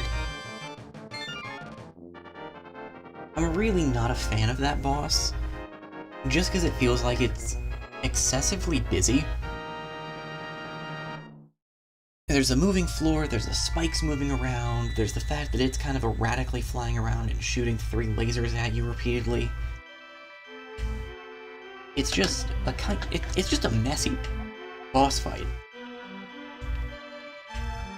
Anyway, Monk, because of you I can escape from the clutches of the evil monsters. Thank you. Do you know the prophecy of the Great Cataclysm? This is the way I heard it. If a person who has an evil heart gets the Triforce, a hero is destined to appear, and he alone must face the person who began the Great Cataclysm. If the evil one destroys the hero, nothing can save the world from his wicked reign. Only a person of the Knights of Hyrule, who protected the royalty of Hylia, can become the hero. You are of their bloodline, aren't you?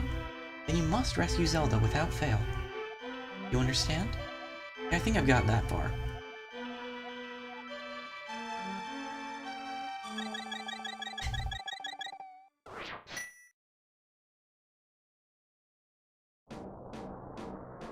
Okay. I really don't fancy navigating out of here.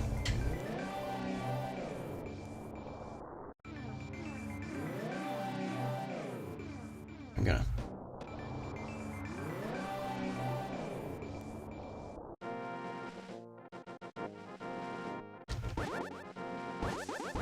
We can't kill that man.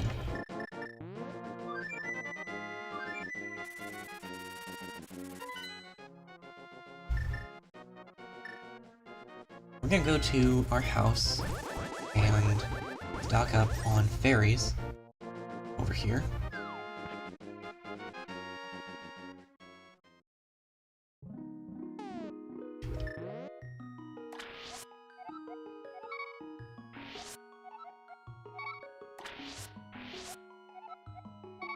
There we go.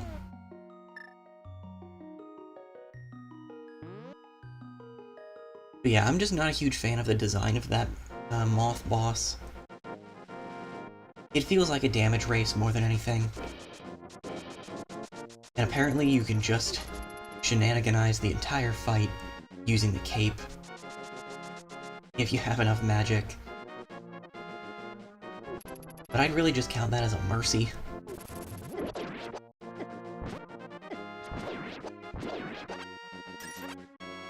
It is pretty funny that with the way this game works, if you get hit while you're holding something, you just immediately hurl it into the sun.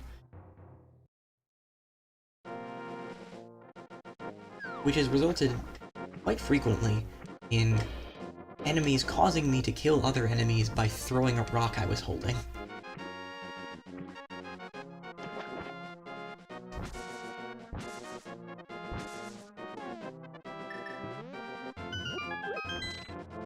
I think, partially because I didn't stream earlier in the week, we're just gonna make this a long one.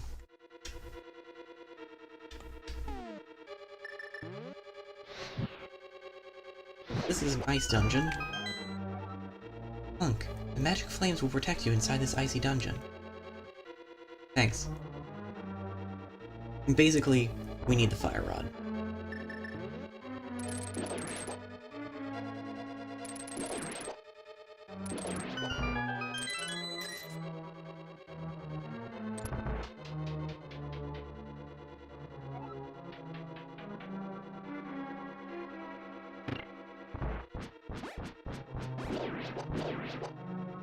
I don't remember.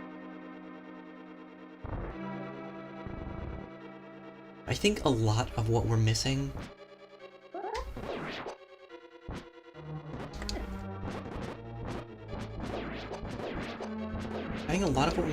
is on the Dark World Death Mountain, which we haven't really taken too much time looking around yet. We also have the hookshot now, so we might be able to get to some more stuff on the Light World Death Mountain.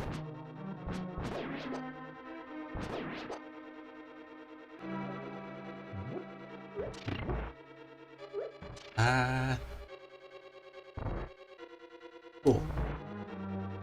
Ah! Well, at least there's nothing in here to fight.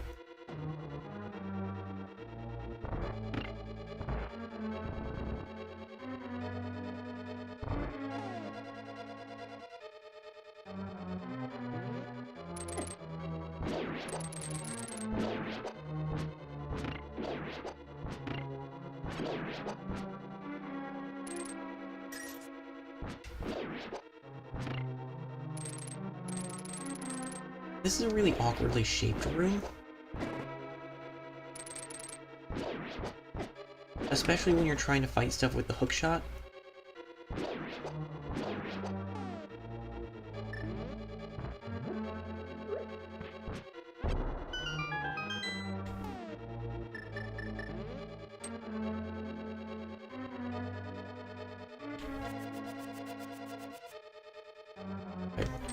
Did that a little bit better. There we go.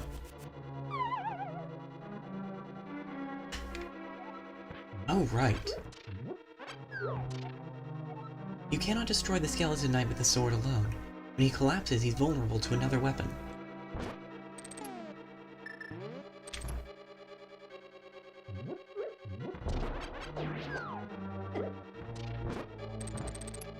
I don't actually know if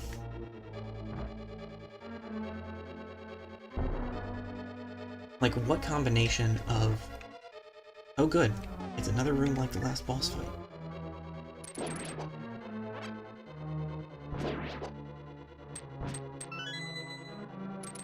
Words.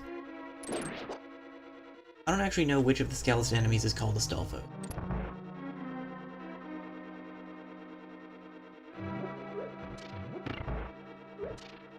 Since they're called that in the original game, I imagine that in most games they're called Stalfos, but I don't really know.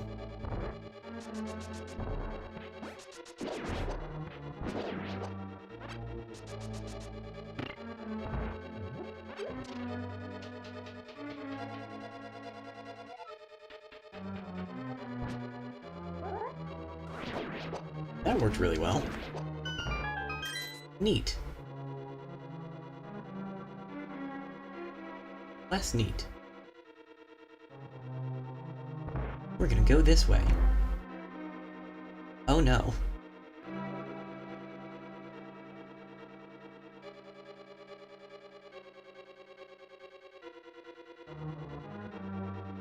We're gonna wait.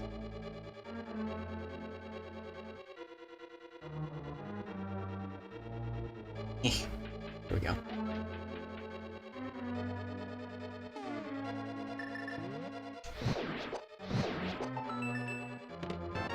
Oh good, more bombs. I do think that room with the Skeleton Knights does a really good job at implying the use of bombs. Because... Oh, bloody...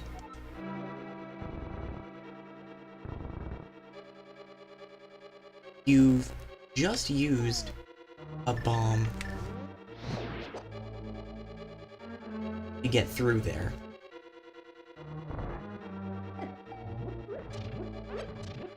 Or to get down to that room. And there's still a cracked panel on that floor.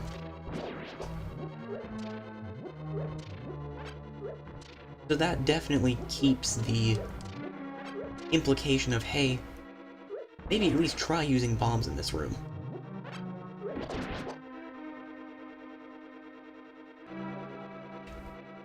Oh no.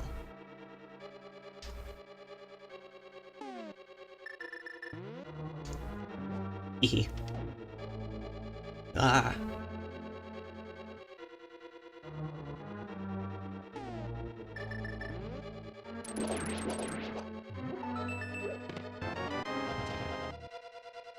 There is a part here soon where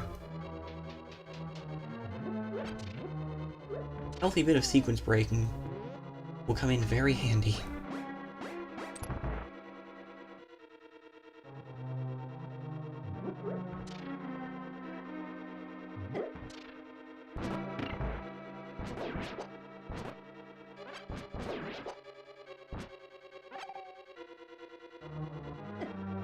Oops.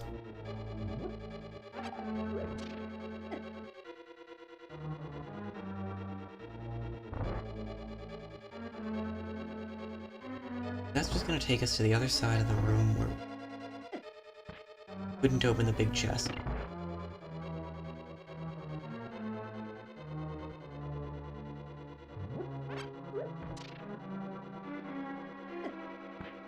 You'll need the big key. Monk, do not use all your magic power if you do not possess the medicine of magic. Now get ready to go into the depths of this dungeon. I don't actually know whether that's Zelda or Sahasrahla.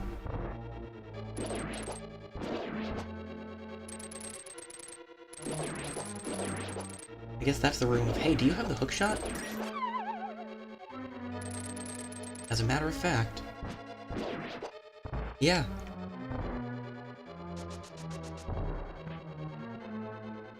I do.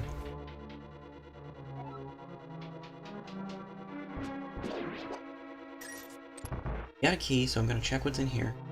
Nothing useful.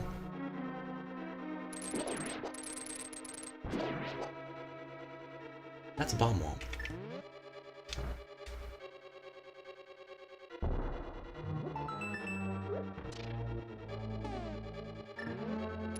Not a bomb wall. This is rude. We still haven't gone up behind that trap yet. We also don't have the map. Many floors this dungeon has.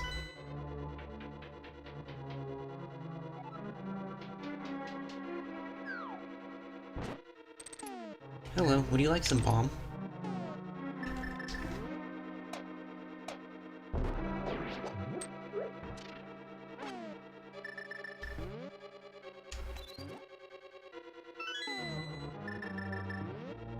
I don't think I'm crazy.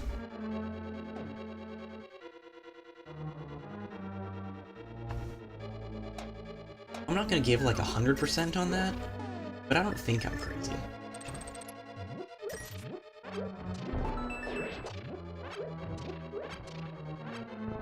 Also, we can pull on the tongue of this statue and that opens a door.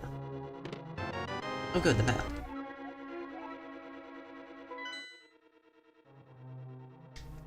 We've already done a fair bit of this dungeon.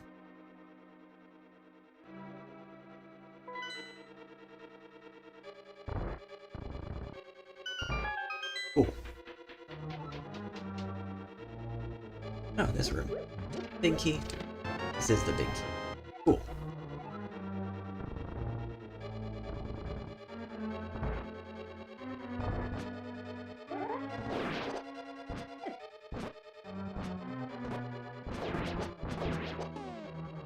Okay. Oh.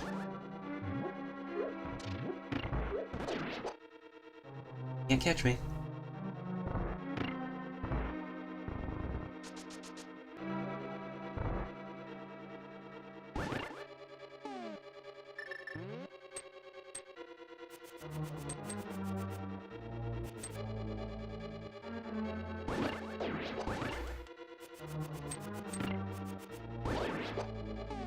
We do have to blow open this floor again for some reason. I don't think we'll have to refight the Skeleton Knights, but we might. Oh, we totally do. Because we've still got bombs equipped. Never mind. I switched off of them. Like a goof.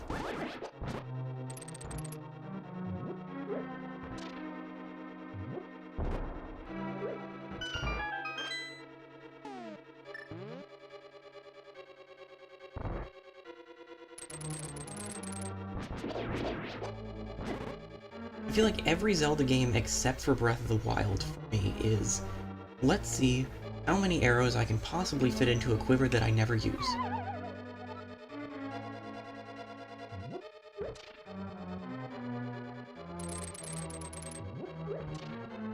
Oh, played myself.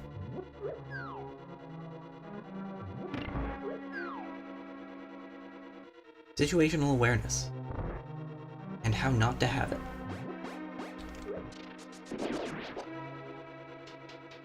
A TED Talk.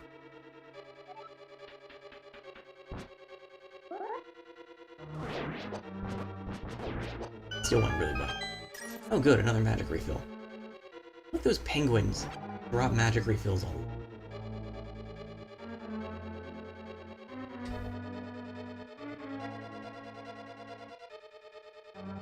Okay, we'll get to that in just a moment, but now that I have Big Key, like,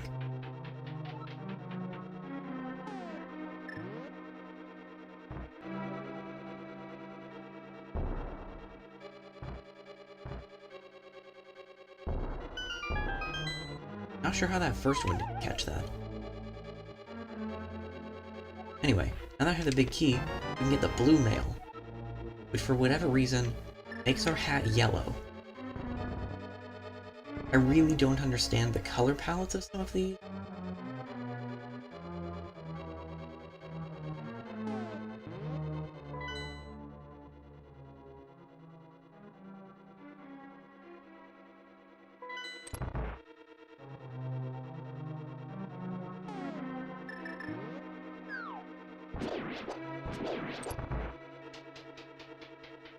So there's a whole convoluted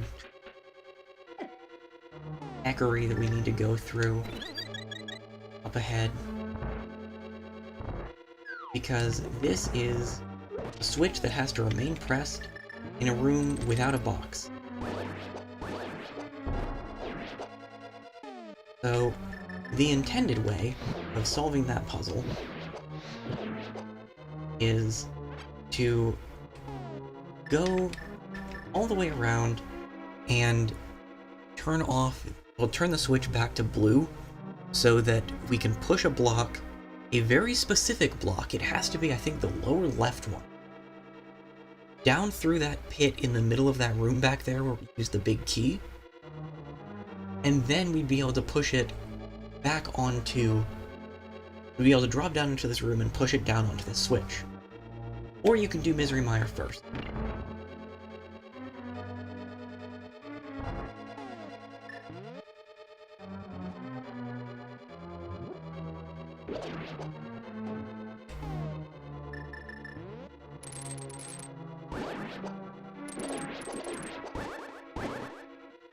I hate those things so much.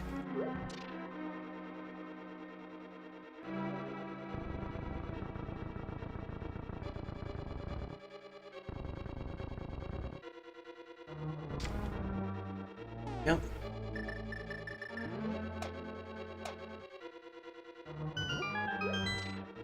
We're gonna need to go down that way in a minute.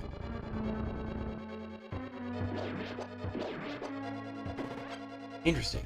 Can't hit those while they're zapping, even with a hammer.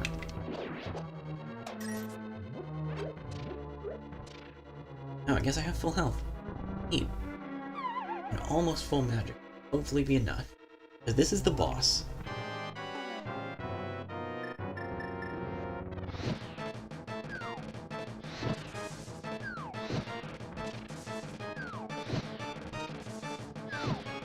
In this fight, we have to melt ice.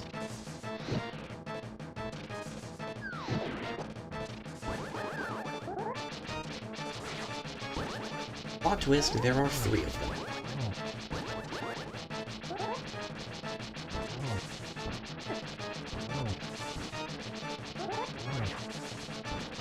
Honestly, the plot twist that there are 3 of them is the only thing that makes this boss fight more difficult than the others we've been doing.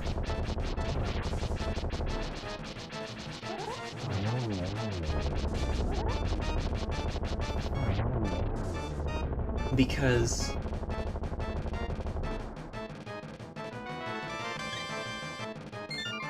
really the issue here is that you can run out of magic powder, or magic power rather, which is why Zelda or Sahasrahla gave us that warning earlier of, hey, don't do this if you don't have magic.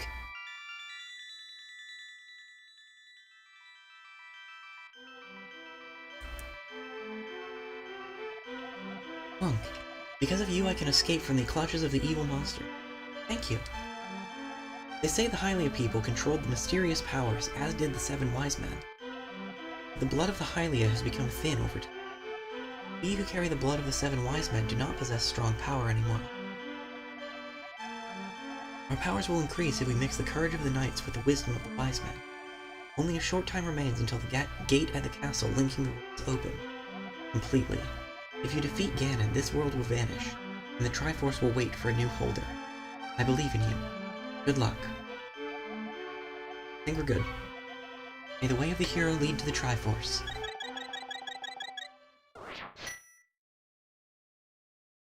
Okay. I would say that we've outdone ourselves this time. 2 hours. Almost exactly. And we've done 4 Dark World dungeons. And gotten a few pieces of heart and a shiny magic cape.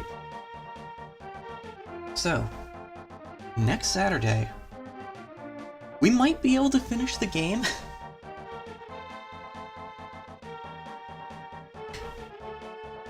if that's the case, I probably won't start Link's Awakening for a couple of weeks, because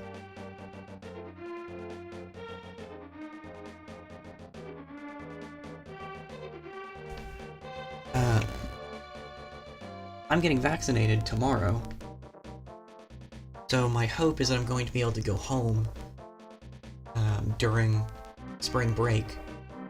It's funny to say that, because I don't go to school anymore, but I work in a school.